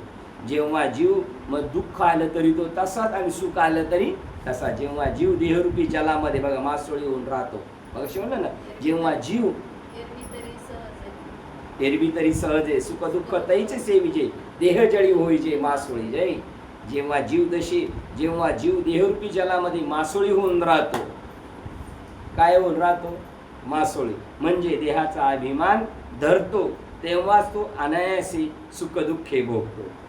मासा समुद्रात राहतो, त्यावेळेला तो सुख दुःख भोगला जीवरूपी, कारण तो काय झाला त्याच्यापासून. पण तो मासा जर मिठाचा बनवला तर त्याला सुख दुःख होणार का नाही? मासा जर मिठाचा मासा केला आणि समुद्रात पाठवला तर त्याला लाटांचे फाटके बसतील का नाही? ना का? पाणीच होणार आहे ना. आणि मीठ आणि पाणी काय आहे? मीठ सुद्धा कोण आहे? पाणीच आहे ते. परंतु ज्याप्रमाणे कोंडा खाऊन टाकून धान्य घेतले जाते, त्याप्रमाणे त्याने आता देह अभिमान टाकून देऊन आपल्या स्वरूपभूत परब्रह्माशी ऐक्य केले आहे. आता त्याने देहबुद्धीचं फक्त देह बुद्धी टाकली, देह टाकला नाही. देह बुद्धी स्वतःला देह समजत होता ते टाकला ना. आता देहाच्या ऐवजी स्वतःला काय समजायला लागला? मी ब्रह्म आहे. सहज विचार करून पाहिले तर देहरूपी जलामध्ये जेव्हा मासोळी होऊन राहिले तेव्हा सुख दुःख भोगायला. मग देहरूपी याच्यामध्ये मासोळी राहिलाय. मग मासोळी राहिला म्हणजे पाण्यापेक्षा वेगळा आहे का नाही? तो मासा आणि पाणी वेगळं आहे का? एक. पण मिठाचा मासा केला तर सुख दुःख नाही. आणि हा वेगळा आहे ना. आणि हा त्या जीव म्हणून समजतो ना देहामध्ये. जर तो जीव न समजता त्या पाण्यातला मासा जरी असला आणि शिव समजला तर मग दुःख नाही. आता स्वतःला काय समजतो? जीव म्हणून दुःख आहे त्याला. जर त्याला मूळ स्वरूपाचं ज्ञान झालं तर दुःख नाही. किंवा गंगा प्रवाह रूपाने वाहने सोडून देऊन समुद्राशी ऐक्य पावली. आता मिळण्यास जाण्याच्या त्वरेमुळे होणारी खळबळ राहिली नाही. बघा, आता पहिली जेव्हा पळत होती तेव्हा खळबळ होती, खळबळ चालू. पण जेव्हा मिळाली तेव्हा तिचं वाहन, त्याप्रमाणे ज्याने आपल्या आत्मस्वरूपाच्या ठिकाणी वस्ती केली. गंगा पळत होती जोपर्यंत ती समुद्राला भेटत नव्हती. गंगा समुद्राला भेटायला का पळत होती? गंगा समुद्राला भेटायला का पळत होती? मान्यवर. हा, म्हणून ती गंगा म्हणते मी माझ्या स्वरूपाला जाणार. बाई बाई जाते ग माहेराला, बाई बाई जाते ग माहेराला. तर त्याचं पुढचं उत्तर आहे माझ्या मूळच्या घराला. याप्रमाणे ती गंगा म्हणते मी माझ्या मूळच्या घराला. आणि एकदा घरात गेलो परत पळत का मागच्या दाराने बाजूला? नाही, मग ती तिथं स्थिर राहणार, म्हणून तिची कळबळ थांबली. म्हणजे आत्मस्वरूपाच्या ठिकाणी वस्ती केली म्हणजे चित्त स्थिर केले, तो देहाच्या ठिकाणी येणारी सुख दुःखी सारखीच लेखतो. दुःखाला सुद्धा बाबांना त्रास झाला होता, त्याचं म्हणले, बाबा म्हणले जाऊ दे ना, त्यांना तरी कोण जवळ करतं, दुःखाला तरी कोण जवळ करणार. प्रत्येकाला रोग झाला, तो रोग जर म्हणला नको मला तर रोगाला तरी कोण जवळ घेईल. ज्यासी अपंगिता नाही, कारण त्या रोगामध्ये सुद्धा काय आहे, जीव आहे. जीव 13व्या अध्यायात बघा, जर झोप चालताना एखादा पशु झोपलेला असेल, कुत्रा मांजर, तरी हल्लात पाऊत ठेवतो, माझ्या स्वामीची झोप नाही मोडली पाहिजे. आता आपल्या घरातले उठल्यावर धडाधड चालायला सुरुवात करतात, म्हणजे उशीच्या तिथे ठणका बसल्यासारखं वाटतंय आपल्याला. कारण ते म्हणतात स्वामीला आता काय करायचंय, उठून कामाला पाठवायचं आहे का नाही. रात्र किंवा सकाळ हे जसे खांबाला सारखेच असतात, त्याला काय उजाडलं मावळलं आहे काय, त्याप्रमाणे आत्मरूप झालेल्या ज्ञानी पुरुषालाही देहाच्या ठिकाणी येणारी सुखदुःखे द्वंद्वे सारखीच भासतात. येणार जाणार, त्याला काय आलेली किंवा गेलेली, उजाडलं आणि अंधार पडलं हे खांबाला कळते का, तसं त्याला सुख आली काय आणि दुःख गेली काय, त्याची काही फरक नाही. तेच सांगतात ज्ञानेश्वरांची काका कानो पाठक, त्यांच्या घरी आले कबीर बाबा, ते म्हणले काय लेकरं बाळा ते बाबा, काय महात्मा आहे का, म्हणजे लेकरं बाळा ते हे आडवे का महात्म्याला, धरले तसे आडात टाकून दिले. काय माणूस आहे का, म्हणजे त्याला काय दगडाच काळीच यायचं. तर आणि शिवाय म्हणले काय बोलायचं तुम्हाला, म्हणले जाऊ द्या काय झालं गेलं, जेवून जा. म्हणला सुटक्यांच्या घरी आम्ही जेवत नाही. म्हणजे स्वयंपाक करा रे, ताट करा. आणि पोरांना म्हणले टापाटाप गंगाराम सकाराम, लगेच बडबड वर राहिली. असं आपलं काय होणार नाही ना, असं काही करायचं नाही. होईल ना, त्या भूमिकेवर गेलं ना तर ते त्यावेळेला ईश्वर करतो, कारण तो त्यावेळेला राहिला नाही. करील ते काय नाही महाराज, त्याला सुख नाही दुःख नाही. दादा आपल्याशी हसत पण होते का नाही आणि रडत पण होते, पण त्याच्याशी त्यांना काय घेणं. त्याप्रमाणे आत्मरूप झालेल्या ज्ञानी पुरुषालाही देहाच्या ठिकाणी येणारी सुखदुःखाधिक द्वंद्वे सारखीच भासतात. ज्याप्रमाणे गाढ निजलेल्या पुरुषाच्या अंगाशेजारी सर्प राहिला किंवा उर्वशी अप्सरा राहिली तरी दोन्ही त्याला सारखेच असतात, त्याप्रमाणे आत्मस्वरूपाच्या ठिकाणी चित्त स्थिर झालेल्या पुरुषालाही सुखदुःखाधिक द्वंद्वे सारखेच वाटतात. पुरुषाला उर्वशी आहे आणि इकडे साप आहे, काही त्याला घेणं देणं नाही. घेणं देणं नाही म्हणजे जागा असला तर तो खळबळ करील, पण झोपलेला आहे साप आहे काय उर्वशी काय, तो आपला पडून राहील. का म्हणे मन नये वृत्तीवरील सुखाचे शेजारी होत. म्हणून अशा ज्ञानी पुरुषाला शेण व सोने किंवा रत्न व गार या दोहोत भेद वाटत नाही. त्याला सोन्याचं घेणं देणं नाही आणि शेणाचं घेणं देणं नाही. अनायासी म्हणजे शेण आणि सोनं म्हणजे कशाबद्दल आसक्ती नाही, तैसे राग द्वेष निमाले तरी ब्रह्मीचे स्वराज्य आले. राग बी नाही, द्वेष पण नाही, आसक्ती पण नाही आणि घृणा पण नाही, म्हणून ब्रह्मीचे स्वराज्य आले. मग तो भोगी सुख आपुले आपणची, तो त्याचाच आत्मानंद लुटत असतो.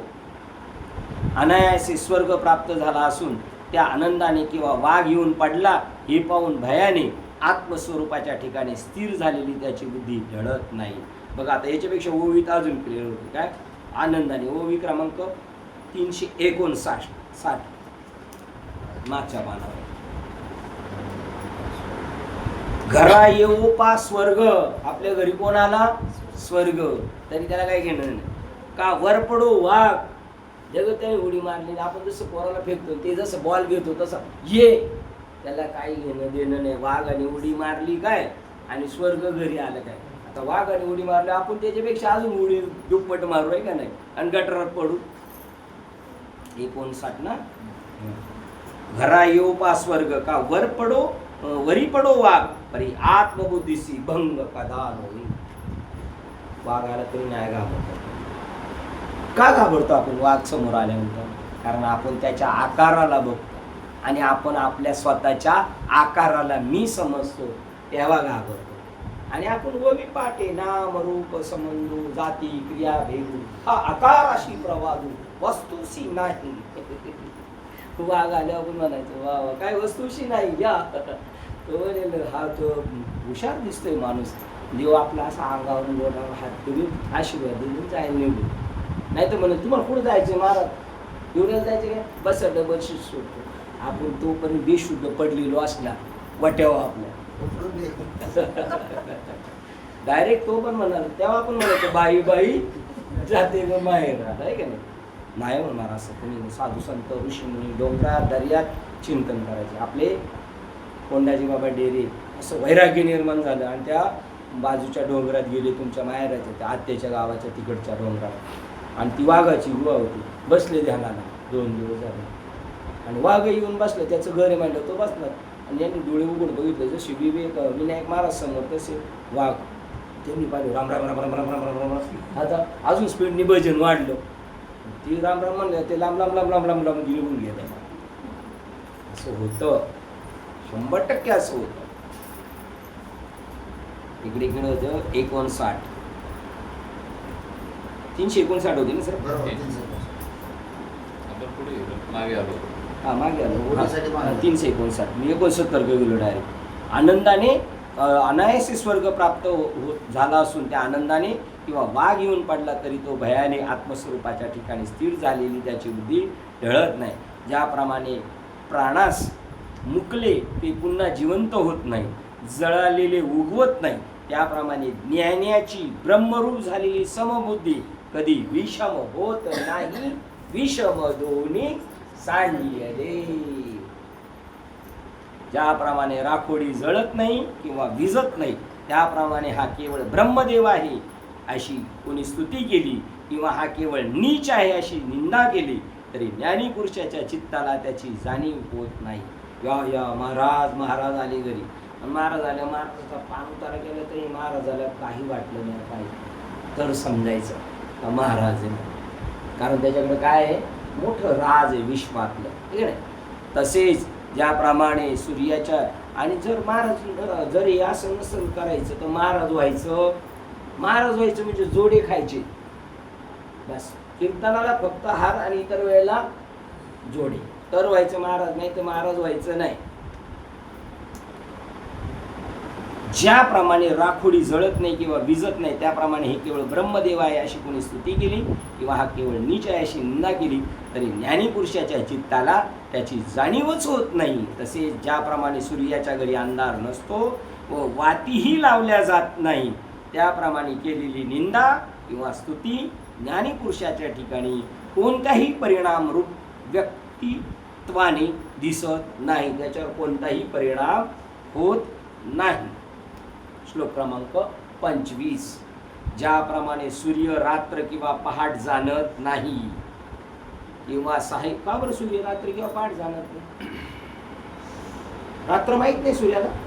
हो रात्र माहित नाही सूर्याला. सूर्य नेहमी प्रकाशमानी. आपण तिच्या आडवे येतो म्हणून आपल्याला दिसत नाही पृथ्वी त्याच्यामुळं. नाही तर सूर्याच्या ठिकाणी रात्र नाही पाठ नाही. तसे याच्या ठिकाणी सुख नाही दुःख नाही विषमता नाही समता नाही किंवा 6ही वृत्ती आली तरी आकाश त्याहून अलिप्त असते. सगळे ऋतू जरी येऊन गेले तरी आकाशावर कोणता परिणाम होत. त्याप्रमाणे कोणी ईश्वर म्हणून पूजन केले किंवा चोर समजून छळ केला किंवा बैल हत्ती इत्यादी समुदायाने वेढलेला राजा बनवले किंवा आपले हितकर्ते मित्र जवळ आले अथवा आपल्या शत्रूंनी हल्ला केला तरी त्याच्या चित्तात विषमता उत्पन्न होत नाही. ही भूमिका असणार बरं का.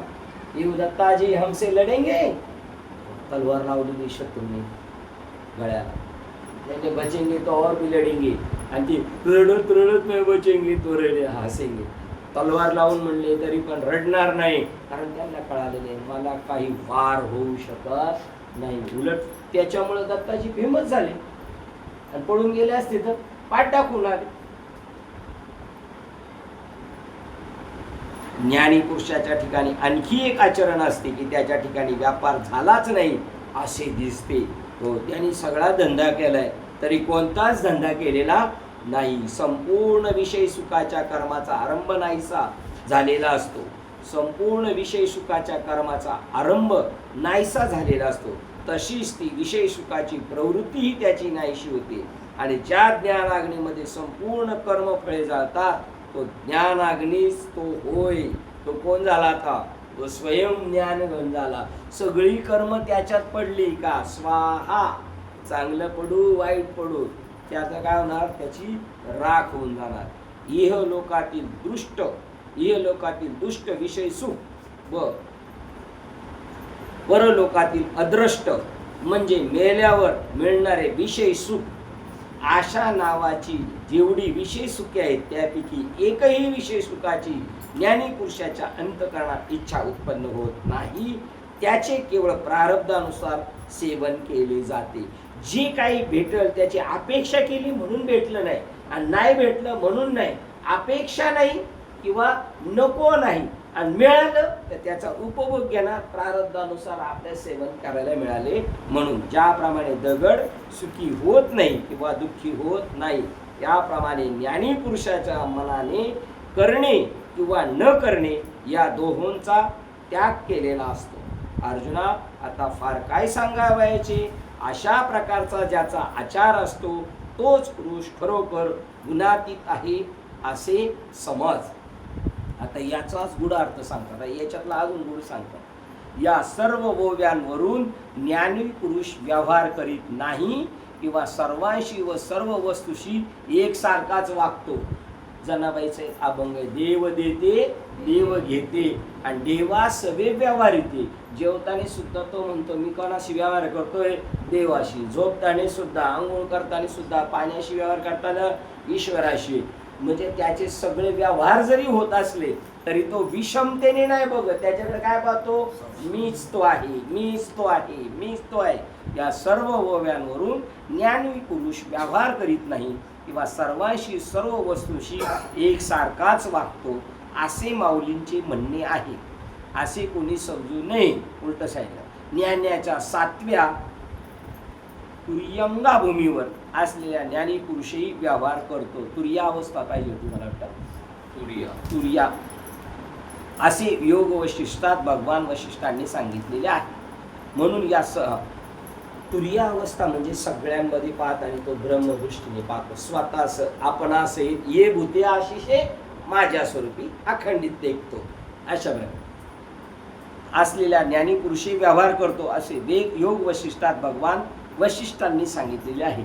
म्हणून या सर्व योग ओव्यांचा अर्थ एवढाच आहे की ज्ञानी पुरुषही अज्ञानी पुरुषाप्रमाणेच पूर्वी साधक दशेत बांधलेल्या शास्त्रीय आचरणानुसार विषमतेने व्यवहार करीत असताना दिसत असला तरी त्याची अंतःकरण वृत्ती समाशा परब्रह्म स्वरूपाच्या ठिकाणी स्थिर झाली असल्यामुळे त्याच्या अंतःकरणात विषमता उत्पन्न होत नाही. त्याच्या शरीर व इंद्रियांचा आचार केवळ प्रारब्धानुसार असतो व तो सदा सर्वदा साक्षी होऊन राहतो. पूर्वीप्रमाणे त्याला तसंच जग दिसतं, तसेच व्यवहार असतात, परंतु तशीच भूमिका त्याची नसती. आता त्याची पहिली विषम बुद्धी होती, आता त्याची बुद्धी सम झाली. पुरुष ज्या योगाने सत्व रजतम या 3 गुणांचे अतिक्रमण करतो तो उपाय आता सांगतो, ऐक. असे भगवान श्रीकृष्ण म्हणाले. आतापर्यंत गुणातीततेची लक्षणे सांगितली असून आता पुढे ज्या भक्ती उपायाने 3 गुणांचे अतिक्रमण करून पुरुष गुणातीत होतो तो भक्ती उपाय सांगतो असे माऊली म्हणत आहेत व पुढे भक्तीचा उपाय सांगितलाही आहे. अहम वृत्त्यांतर्गत चैतन्याला चिदाभास म्हटले असले व बुद्धी पलीकडील चैतन्याला परब्रह्म म्हटले असले तरी त्यांचा संबंध तुटत नाही. आपल्या आत आहे म्हणून त्याला चिदाभास अंतःकरण वृत्तीत असल्यामुळे पकडून, आणि जो अंतःकरण वृत्तीच्या बुद्धीच्या पलीकडे व्यापक येतो परब्रह्म असला तरी त्या दोघांचा संबंध तुटत नाही. संबंध त्यांचा आहे हा चिदाभास किंवा ही अहमवृत्ती बुद्धी पलीकडील परब्रह्माशी ज्ञानाने ऐक्य पावते. कारण जरी तो जीव असला तरी एक हरी आत्मा जीव शिव सम. तो जरी जीव दिसला तरी परमात्मा आहे, परमात्मा जरी असला तरी तो परमात्मा, शिव जरी असला तरी परब्रह्मच. ही अहमवृत्ती बुद्धीची असली तरी या अहमवृत्तीमुळे वृत्तिगत चैतन्य साक्षी होऊन साक्षी रूपाने मी बुद्ध्याधिक, गुढार्थ चाललाय, मी बुद्ध्याधिक कार्याहून निराळे आहे असे जाणत असते. बुद्ध्याधिक बुद्धी मन इंद्रिय इत्यादी जेवढं काय याच्यापेक्षा मी वेगळा आहे असे तो जाणतो. ही अहमवृत्ती प्रत्येक पुरुषाच्या ठिकाणी स्फुरत असून तिची आत्मस्वरूपाशी ऐक्य झाली की पुरुष ज्ञानी होतो. अडाण्यामध्ये पण तसंच आहे, अज्ञानामध्ये पण तसंच आहे, पण ज्ञानाने ती समजून घेतले आणि अज्ञानाला अजून काही समजलं नाही. तर वृत्ती दोघांचं तसंच संबंध आहे. जरी तो काय करत असला तरी तो काही करीत नाही, तो ईश्वरच करतो ते. आणि हा करत असताना सुद्धा म्हणतो मी काय करत नाही, तोही काय करीत नाही, पण तो बळच गोमड घेतो माझ्याकडे, मी केलं म्हणून तैसे अहम ममतेच्या जवळ सवडी, म्हणून मातेनं पवती बापुडी, म्हणून जन्म मरणाची दुतडी ढवळी तटेला. आत्मस्वरूपाशी ऐक्य झाले की पुरुष ज्ञानी होतो व तो साक्षी राहून मी सत्वाधिक गुणाच्या अतीत आहे असे जाणतो. त्याला सगळं कळतं, परंतु तो म्हणतो मी याच्यापेक्षा वेगळा आहे. अशा प्रकारे ज्ञानी पुरुष गुणातीत होतो असे माऊलींनी आत्तापर्यंत सांगितले. पण साक्षीत्व म्हणजे मी असंग आहे. बघा, माऊलीने अशाप्रमाणे आत्तापर्यंत सांगितले. पण साक्षीत्व म्हणजे मी असंग आहे. संगात असून कसा आहे, मी असंग आहे. मी गुणाच्या अतीत आहे, मी गुण माझ्यात आहेत पण मी गुणाच्या पलीकडे आहे असे जाणणेही सात्विक वृत्तीमुळे होत असते. म्हणून केवळ साक्षी होऊन राहिल्याने ज्ञानी पुरुष अत्यंत गुणातीत होतो असा अर्थ नाही. त्याची गुणातीतता अपुरीच असते. तिच्या उपायाने नाहीशी होईल. तो उपचारच खरोखर गुणातीत करणारा आहे. आता बघा, त्यांना 26व्या श्लोकात जायचं. एवढं सगळं जरी झालं तरी तो म्हणतो यांच्यात माझ्यात फरक आहे. मी गुणातीत आहेत आणि हे गुणाधीन आहेत. पण आता या दोघांना नेऊन समुद्रात बुडवायचंय का? हो का तरंगुला आणू, तो परमात्माच आहे. आता डायरेक्ट आडदा पडदा सोडून डायरेक्ट पहिलं तिथपर्यंत आणले त्यांना काठावर. आता मोक्ष रेखी आला, आता पुढे ढकलून द्यायचं त्यांना. अर्थात गुणातीत होण्याकरता सात्विक वृत्तीच्या उपाधीने उत्पन्न करणारी जाणीवही नाहीशी व्हायला पाहिजे. ते तर सोहम तेही अस्तावले पाहिजे. मी गुणातीत आहे मग समजायचं का हा गुणातच आहे, हे पण त्याला नाही कळालं पाहिजे. गुणातीत आहे त्याला. सगुण भगवंताच्या प्रेमभक्तीने जाणीवेचा विसर पडतो. परमस्वरूपामध्ये रमून जायचं. सत्वगुणाची उपाधी निशेष नाहीशी होती व मनुष्य खरा गुणातीत म्हणजे निर्विकल्प होतो. म्हणून खरोखर माऊलींनी गुणातीत होण्याचा उपाय म्हणजे भक्ती होय असे पुढे प्रतिपादन केले आहे. आता भक्ती म्हणलं हे सगळे लोक म्हणले चला गेलो, उपवास धरला, भजन केलं, आलो, एवढंच नाही. हे सगळं करत असताना मी ब्रह्मरूप आहे हे समजून जर हे सगळं केलं तर सार्थकी आणि पूर्ण निरर्थक नाही. पण पाहिजे ते फळ याच देहात आणि याच डोळा भोगमुक्तीचा सोहळा हे काय घडायचं नाही.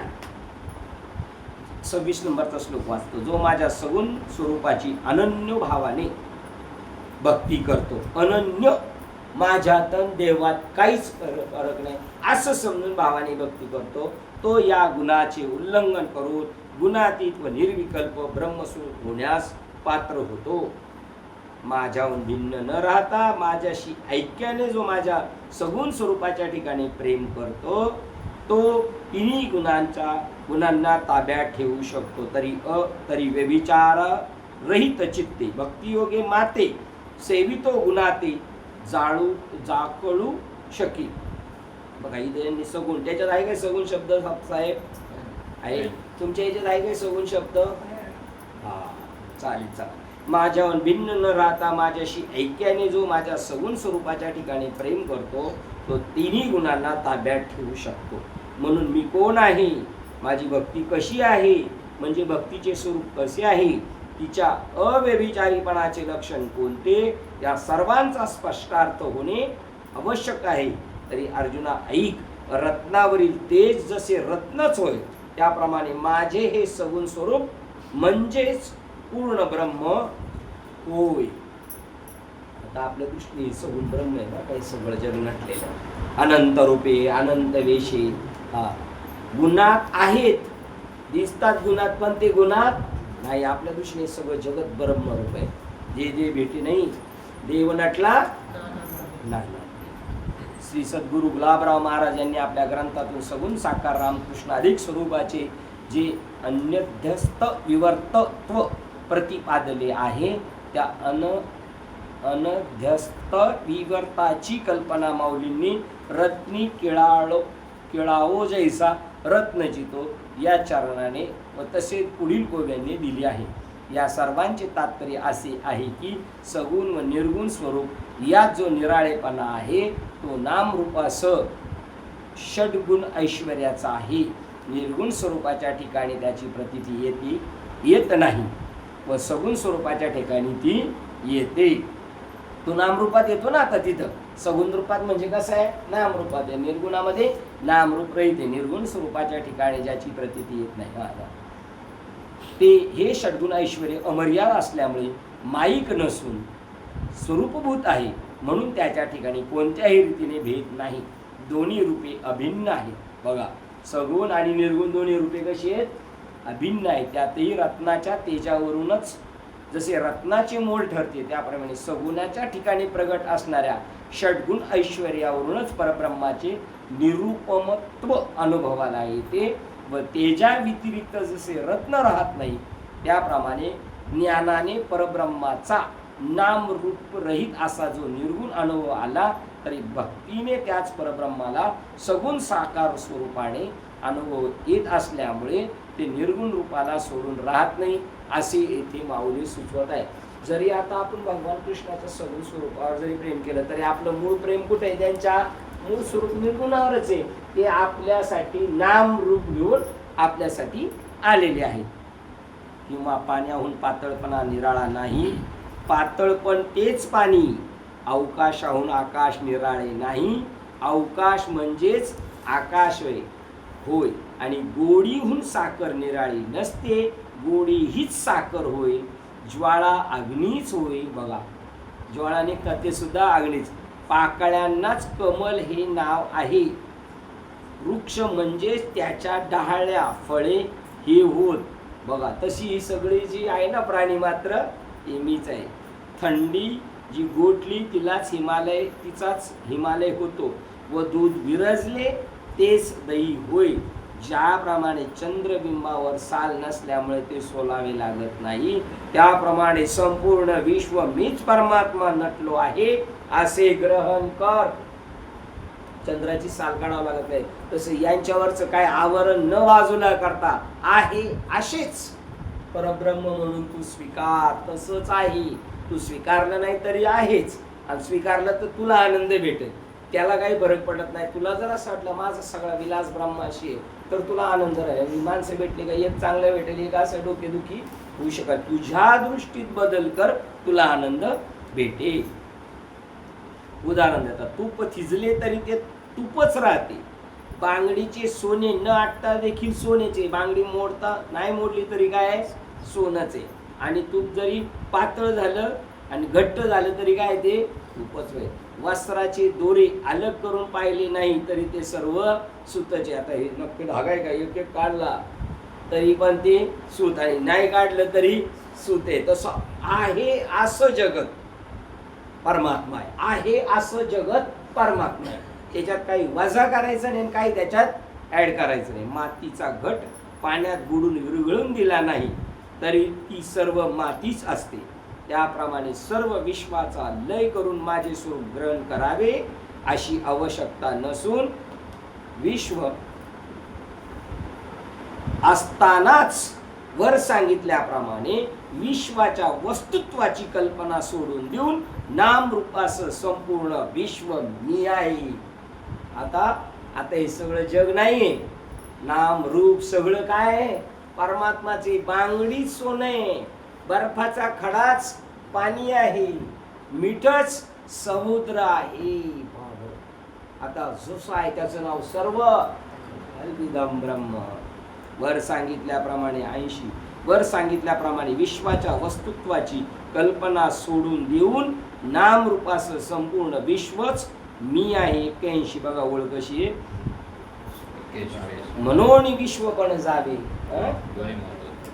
मनोन विश्व पण जावे मग माती घ्यावे तैसा नव्हे आगवे सकटची मी. अजून एक ओळ होती दुसरी बघा, त्या 2 दिवसापूर्वी स्टेटसला ठेवली होती का, जग सारोनी परवते.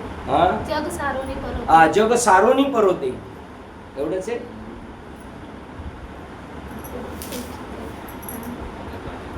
परवा 2-3 दिवसापूर्वी सेम ओळख भेटलं होता म्हणून स्टेटस नाही ठेवलं. शेजार केला ते काय नाही मग माती घ्यावी तैसा नव्हे आगवेची मी. आणि दुसरे म्हणून जग परवते, म्हणून जग परवते सारुणी पाहिजे माती तैसा नव्हे उखिते आगवे मीच मी. कितव्या अध्यायातली ही मला वाटतं 14व्या अध्यायातली 127 क्रमांकाची ही आत्ता म्हणजे. आणि ही 381 याच्या बाजूलाच लिहून ठेवली पाहिजे. हिच्या जोडीदारी कोणती आहे?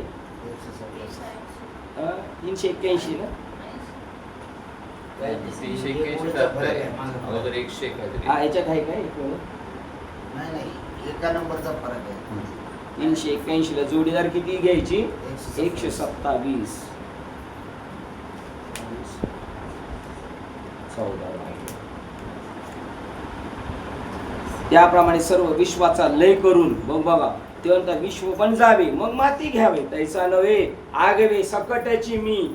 चांगला भेटू वाईट भेटू सगळा देव आहे असं समजाय. ऐसे माते जाणीजे ते अव्यभिचारी भक्ती म्हणीजे.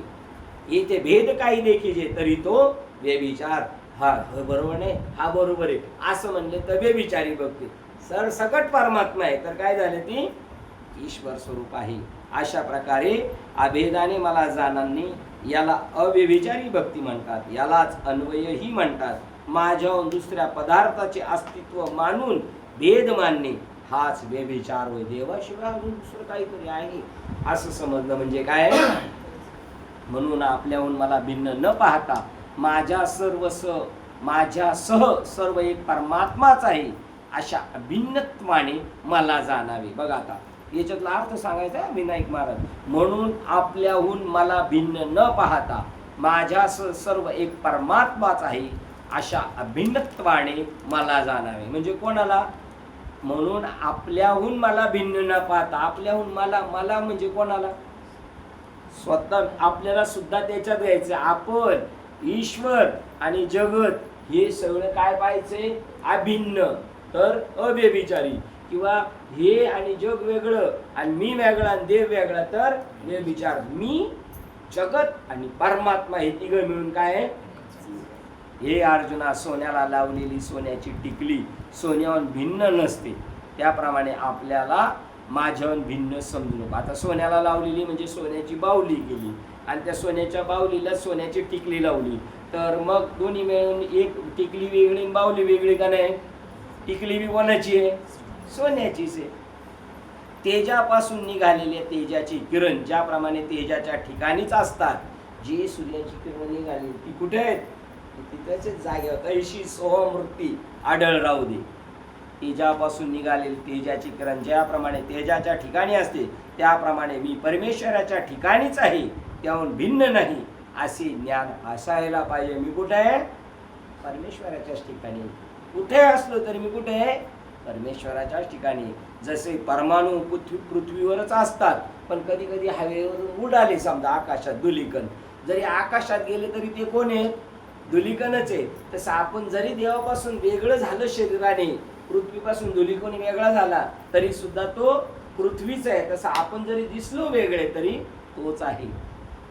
जसे परमाणू पृथ्वीवरच असतात बर्फाचे कण हिमालय पर्वतावरच असतात त्याप्रमाणे अहम हा मज परमात्मा स्वरूपाच्या ठिकाणीच आहे. म्हणून एरवी सर्वांच्या मी अमुक अमुक जे तुला सुचत नाही ते बी तो अमुक अमुक मीच आहे असे अखंड पाहत जा. कुठं? असा अखंड पाहत घरी जा. समुद्रावर उठलेला तरंग लहान असला तरी तो समुद्राहून निराळा होत नाही. त्याप्रमाणे मी परमेश्वराहून निराळा नाही असे पहा. बघा आपण देवापेक्षा वेगळे लाट जरी असले तर लाटेने समजायचं मी समुद्रापाशी पेक्षा वेगळी नाही तरी आपण देवापेक्षा वेगळं नाही. अशा प्रकारची अभेद प्रेमदृष्टी झाली असता. ही कोणती दृष्टी आहे? प्रेमदृष्टी झाली असता त्या अभेद प्रेमदृष्टीला भक्ती म्हणतो. सगळ्यांमध्ये ते पाहणं त्याचं नाव भक्ती. येथे नुसत्या ऐक्याच्या जाणीवेला भक्ती म्हटले नसून परमेश्वर आणि मी एक आहे अशी अभेद बुद्धी झाल्यावर सहज जे सगुण परमेश्वराच्या ठिकाणी आत्मप्रेम होते ते प्रेमच भक्ती होय असे या ओळीने सुचवले. दोघं एक झाले म्हणून नाही, प्रेम नवरा बायको एक आहे पण त्यांच्याबद्दल स्नेह असला पाहिजे. आई वडील आई मुलगा एकत्र राहतो तरी स्नेह पाहिजे आणि त्या प्रेमाला भक्ती म्हटलेले. आता जसं गाईच्या आणि वासराच्या प्रेमामध्ये दुधाची उत्पत्ती आहे तशी भक्तीची उत्पत्ती कशी यामध्ये त्या दोघांच्या ऐक्यामधल्या प्रेमाला भक्ती हे नाव दिलेलं आहे. या दृष्टीने ज्ञान मार्गाचे उत्तमत्व मानले जाते. योगाचेही सार सर्वस्व हेच आहे. बघा या दृष्टीने ज्ञान मार्गाचे उत्तमत्व मानले. ज्ञानात सुद्धा यालाच महत्व दिलेले आहे, भक्तीत सुद्धा आणि योग मार्गाचं सुद्धा सार सर्वस्व हेच आहे. ज्याप्रमाणे समुद्रावर पाऊस पडत असता समुद्र व मेघ यांच्यामध्ये अखंड पाण्याची धार लागलेली असते. बघा मेघ आणि समुद्र आणि मधी पाणी. आता मधी पाणी आणि वरती ढग आणि खाली समुद्र हे तिन्ही मिळून काय पाणीच पाणी. ढगात सुद्धा काय पाणी म्हणजे जिथून सुटलंय तिथं पाणी आणि मध्ये जे पलायन चाललंय ते सुद्धा आणि ज्याच्यावर पडतंय ते मग हे वरचं पाणी 1 नंबर, हे पाणी 2 नंबर आणि हे पाणी 3 नंबर आहे की नाही. याला नंबर नाही. अशी अखंड धारा जशी समुद्राशी एक आहे तशी आपली सोहमवृत्ती त्या परमात्म्याशी एक पाहिजे असं त्याला सांगायचं. आता परमात्म्याची ठिकाणी अखंड प्रेमवृत्ती लागणे ती भक्ती होईल. हा बघा त्याप्रमाणे समुद्रावर पाऊस पडत असता समुद्र व मेघ यांच्यामध्ये अखंड पाण्याची धार चाललेली असते. त्याप्रमाणे अर्जुना मज परमात्म्याच्या ठिकाणी अखंड प्रेमवृत्ती लागणे ही भक्ती होय. नुसत्या ज्ञानदशेतून प्रारब्धाने जसे वित्थान होते तसे प्रेमातून होत नाही. बघा ते प्रेमातून उचल बांगडी होत नाही. प्रेम समाधी आणि उत्थान, समाधी लागली आणि नंतर परत समाधी मोडली. ज्ञानात आहे ज्ञानात नाही तसं भक्तीत होत नाही, कंटिन्यू होतो त्या अखंड प्रेम भक्तीमध्ये राहतो. तसे प्रेमातून होत नाही. प्रेमात आहे का थोडा वेळ प्रेम आहे थोडा वेळ नाही थोडा वेळ आहे असं नाही, ते कंटिन्यू आहे. परमेश्वराच्या ठिकाणी अखंड प्रेमवृत्ती प्रेमानेच लागू शकते, अखंड वृत्ती प्रेमानेच लागू शकते. म्हणून अखंड धारा या शब्दाने आत्मप्रेमच सुचवले आहे. किंवा ज्याप्रमाणे विहिरीच्या तोंडाशी बाहेर आकाशाचा सांधा जोडला जात नाही. विहिरीचं आतला गोल ती पोकळी आणि बाहेरची पोकळी या दोघांचा काय सांधा जोडलाय काय. विहिरीच्या आतली पोकळी, विहिरीच्या बाजूला जी ओट्याच्या तिथं पोकळी आणि बाहेरची पोकळी ही तिन्ही कशी आहे अखंड आहे. तशी अखंड प्रेमधारा त्या परमात्म्याच्या ठिकाणी स्थिर राहणे त्याला भक्ती म्हटलेलं आहे. किंवा ज्याप्रमाणे विहिरीच्या तोंडाशी बाहेरील आकाशाचा सांधा जोडला जात नाही त्याप्रमाणे जेव्हा जीव हा मज परमपुरुषाच्या ठिकाणी समरस एकवटून जातो तेव्हा ती भक्ती होय. गुढार्थ दीपिका त्याच्यात सांगतात तो परमपुरुषी तैसा एकवटेगा. एकवटे या शब्दाने येथे ऐक्याच्या जाणीवा वाचून जे ऐक्य होते ते सांगितलेले. बघा तिथे बारकाव सांगितलं बरं का, आता बारकाईने ऐकायचंय.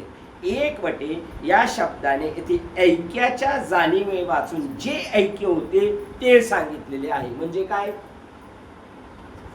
मी देवाशी एकरूप झालो ही सुद्धा जाणीव नाही त्या ऐक्याला ऐक्य म्हणतात. नाही तर मी त्याच्याशी एकरूप झालो म्हणजे मी आणि तू शिल्लक आहेच. मी त्याच्याशी ऐक्य झालो हा सुद्धा भाव संपलाय. ऐक्य आहे का नाही त्याचं नाव आहे आठव नाठव गेले भावा भाव असा तो झाला स्वयंमेव पांडुरंग.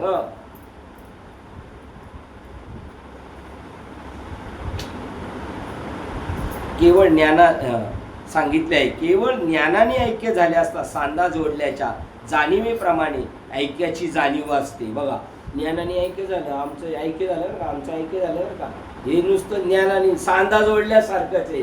आणि यांना कसं पाहिजे सांधा जोडल्यासारखं नाही पाहिजे, अखंड पाहिजे. पण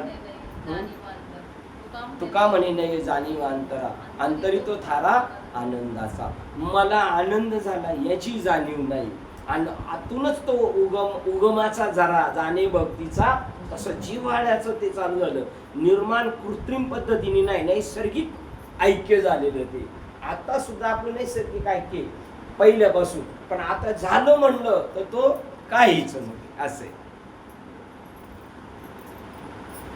पण प्रेमाने ऐक्य झाले असता ऐक्य होऊ नये, ऐक्याची जाणीव राहत नाही. प्रेमात जर ऐक्य झालं तर ऐक्य झाले याची जाणीव राहत नाही, त्याला जाणीव बी नाही, नेणीव पण नाही भगवंती. म्हणून येथे परम या वाक्यात आणि पुढे अगोदर वाचले ना, तो एक संदर्भ लावला. गुणार्थ दीपिकेचा 391 त्यांनी सांगितले, नुसत्या ज्ञानबोधातून किंवा ज्ञानदशेतून प्रारब्धाने जसे उत्थान होते, म्हणजे नुसत्या ज्ञानदशेतून होणार नाही, त्याला प्रारब्धाची पण जोड पाहिजे. कोणती ओळ सांगली किंवा वरचं 390च्या खालची गुणार्थ दीपिका. नुसत्या ज्ञानदशेतून प्रारब्धाने जसे उत्थान होते तसे प्रेमातून होत नाही होणार. हा ज्ञान आपण जेव्हा नेहमी सांगत असतो की ज्ञानाने प्रगती होते, मला प्रेम निर्माण होतं, तसं होत नाही. तुमच्या प्रारब्धातून पण असायला पाहिजे. नुसत्या ज्ञानदशेतून प्रारब्धाने जसे उत्थान होते, हा. म्हणजे त्याला काय म्हणायचंय, ज्ञानदशेत तुम्ही परब्रह्म स्वरूपाशी एकरूप झाले, त्याला समाधी. आणि उत्थान म्हणजे काय झालं, मागे आला. बरोबर. तसं नको आहे त्यांना, म्हणून त्यांनी अखंड शब्द हा वापरले. त्याला जोड नाहीये. हा म्हणजे अखंड पाहिजे, त्याला धरसोड नको आहे, समाधी बी नको आणि उत्थान पण नको. त्याला तसं जोडून सांगितलं, केवळ ज्ञानाने ऐक्य झाले हा. असता सांधा जोडल्याच्या जाणीवेप्रमाणे ऐक्याची जागी राहते. हा आता म्हणजे हा इथे जाणीव राहते. हा ज्ञानात जाणीव राहते. हा. म्हणून त्यांनी सांगितलं भक्ती क्षेत्रात भक्ती. नाव निघायचं. भक्ती. आता हा ऐक्य आता कसं होईल? हा ते भक्तीने, भक्तीमध्ये प्रेम असल्यामुळं, प्रेमात असं नव्हतं मी तुझ्यासाठी असं केलं, मी तुझ्यासाठी केलं, असं नाही म्हणू शकत. ज्ञानात म्हणू शकतो. मग ज्ञानात मी तुझ्यासाठी केलं तेव्हा मी आणि तू शिल्लक राहतो, पण भक्तीमध्ये मी केलं तुझ्यासाठी हे वाक्य नाही. ते प्रेमामध्ये, मग मैत्रीचं प्रेम कसं असतंय, त्याच्यामध्ये उलट लॉसमध्ये मैत्री केली जाते. तसं त्या प्रेमामध्ये, भक्तिरूपी प्रेमामध्ये अखंड त्या सोमवृत्तीची राहते. जशी समुद्र, ढग आणि पाऊस ही जशी अखंड धारा आहे, विहिरीचा आतली पोकळी, मधली पोकळी आणि इकडची, याचा काही सांधा जोडलेला नाही, तशी ती ज्ञानामध्ये सांधा जोडल्यासारखी राहू शकते. म्हणजे काय, मी ज्ञानी आहे, मी जोडलोय बरं का, मी जोडलोय बरं का, याची सुद्धा जाणीव नाही, ती भक्ती. आणि मी जोडलोय म्हणजे ज्ञानाचा थोडासा त्याला अहम आहे. ऐक्याचे होऊन पण प्रेमाने ऐक्य झाले असता ऐक्य होऊनही ऐक्याची जाणीव राहत नाही. म्हणून येथे परमप्रेमाने होणाऱ्या ऐक्याचाच माऊलीने एकवटे या शब्दाने उल्लेख केलेला आहे. आता एवढं वाचू आपण म्हणजे आपलं बरोबर होते.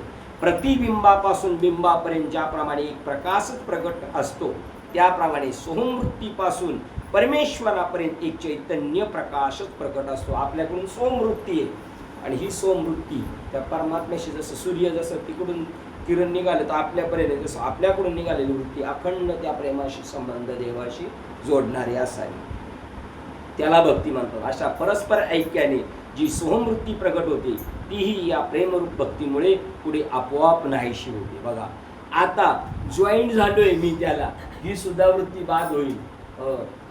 असो ऐसा कोठे आठवच नाही, किंवा गेले भावाभाव, त्याला मी जोडलो आणि मी आता जोडलोय, मी आता अखंड जोडलोय, हे सुद्धा तो विसरून जाणार त्याच्यामध्ये.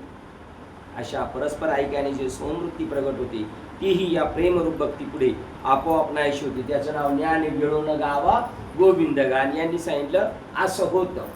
अर्जुना, याप्रमाणे समुद्रात मिठाचा खडा टाकल्याने तो आपोआप विरतो. आता मिठाचा खडा समुद्रात पडला म्हणजे ऐक्य झालं दोघांचं, पण तरी ऐक्य झालं तरी मीठ आणि समुद्र वेगळं आहे की नाही?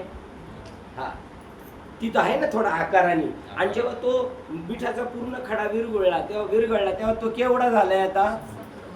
त्याप्रमाणे विरवावे लागत नाही. पुढं भक्तीमध्ये जसं मीठ टाकल्यानंतर विरघळतो, तसा इकडे विरघळावा लागत नाही, तो ऑटोमॅटिक तसाच आहे. ज्याप्रमाणे समुद्रात मिठाचा खडा टाकल्याने तो आपोआप विरतो, त्याला विरवावे, त्याला विरवावं लागत नाही, तो आपोआप विरतो. तसं आपण त्याच्याशी भक्ती करत राहिल्यानंतर एक दिवस पूर्णपणे आपण रोग होऊन जाणार, आपल्याला आपली जाणीव राहणार. किंवा ज्याप्रमाणे गवत संपूर्ण जळून गेले असता गवताचा जाळणारा अग्नीही भिजतो. म्हणजे ज्ञान भक्ती, मी भक्तिमय जीवन जगतो, मी ज्ञानमय जीवन जगतो, ही वाक्य सुद्धा त्याची आणि एकदम नॉर्मल होऊन जाणार.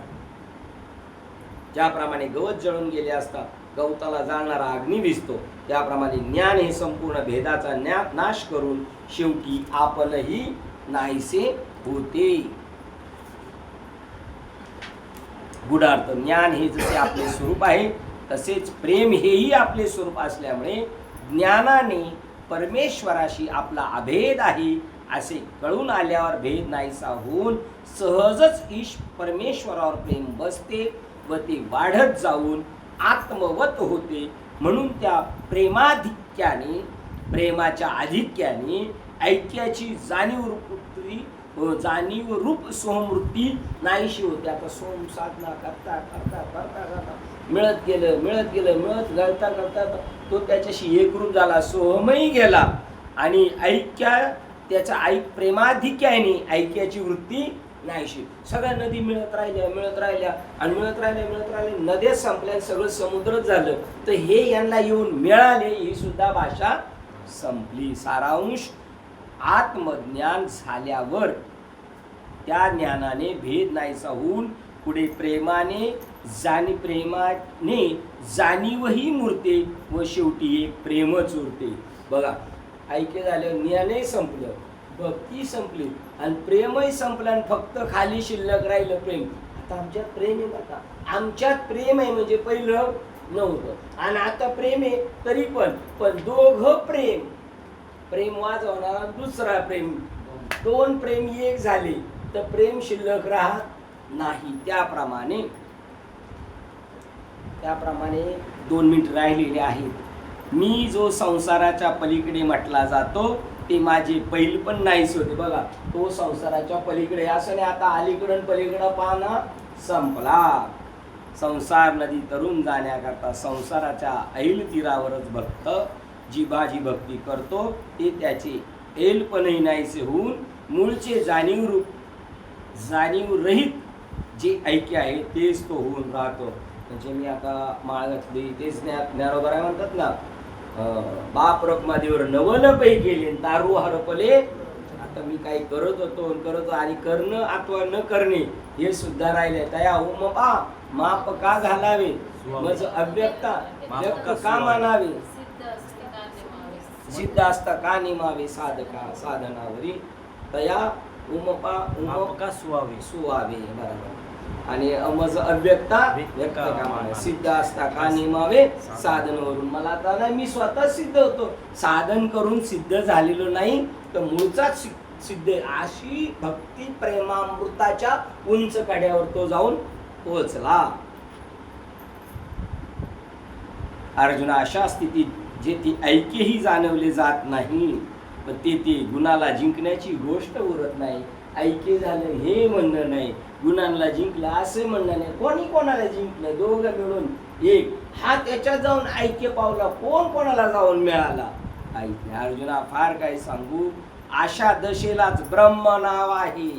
अशा दशेला ब्रह्म हे नाव आहे आणि ही दशा माझ्या भक्तीनेच प्राप्त होते. आणखी अशा लक्षणाने जो माझा भक्त झाला त्याची ब्रह्मता ही पतिव्रता स्थिर स्त्री होऊन राहते. म्हणजे ती ब्रह्मस्वरूपता त्याला कधीही सोडून जात नाही. पतिव्रता जशी सर्वस्वी पतीच्या स्वाधीन असते त्याप्रमाणे ब्रह्मस्थिती भक्ताच्या सहज स्वाधीन होऊन राहते. होय सांगू तैसे. अशा प्रकारे तो का म्हणे मुक्ती परिनिली नवरी, अशा ठिकाणी तो राहतो. आता आपण थांबूया का पूर्ण करूया? 2 आहे पॅरेग्राफ पूर्ण करूया म्हणजे 26 पूर्ण हा पूर्ण करून टाकूया. जे पाणी खळखळ करीत गंगेच्या प्रवाहाच्या रूपाने वाहते त्याची खळखळ बंद होण्यात जशी समुद्रा वाचून दुसरी गती नाही, तसं मी त्याला जाऊन मिळालो का माझी धावपळ थांबली. त्याप्रमाणे ज्ञानाच्या अभेद दृष्टीने जो माझ्या सगुण स्वरूपाने प्रेमाने भजन करतो तो ब्रह्मरूप तारूप मुकुटावरील मुकुटमणी होऊन जातो. एवढंही करून पूर्ण झाला तरी तो भक्ती सोडत नाही त्या भक्तीशी समरस राहतो म्हणून तो माझ्या डोक्यावरचा मुकुट होतो. अर्जुना, या ब्रह्मत्वाला सायुज्यता म्हणतात व हिला चौथा पुरुषार्थ असे नाव आहे. एवढ्यावरून माझी भक्ती ही ब्रह्मप्राप्तीचे साधन आहे किंवा ब्रह्मप्राप्तीची पहिली पायरी आहे. म्हणून माझे सगुण स्वरूपच साधन रूप आहे असे तुला वाटेल, पण तसे वाटू देऊ नकोस. कारण माझ्या असून ब्रह्म दुसरे, भक्ती करून आणि मला अमुक येऊन मिळाला असा नाही.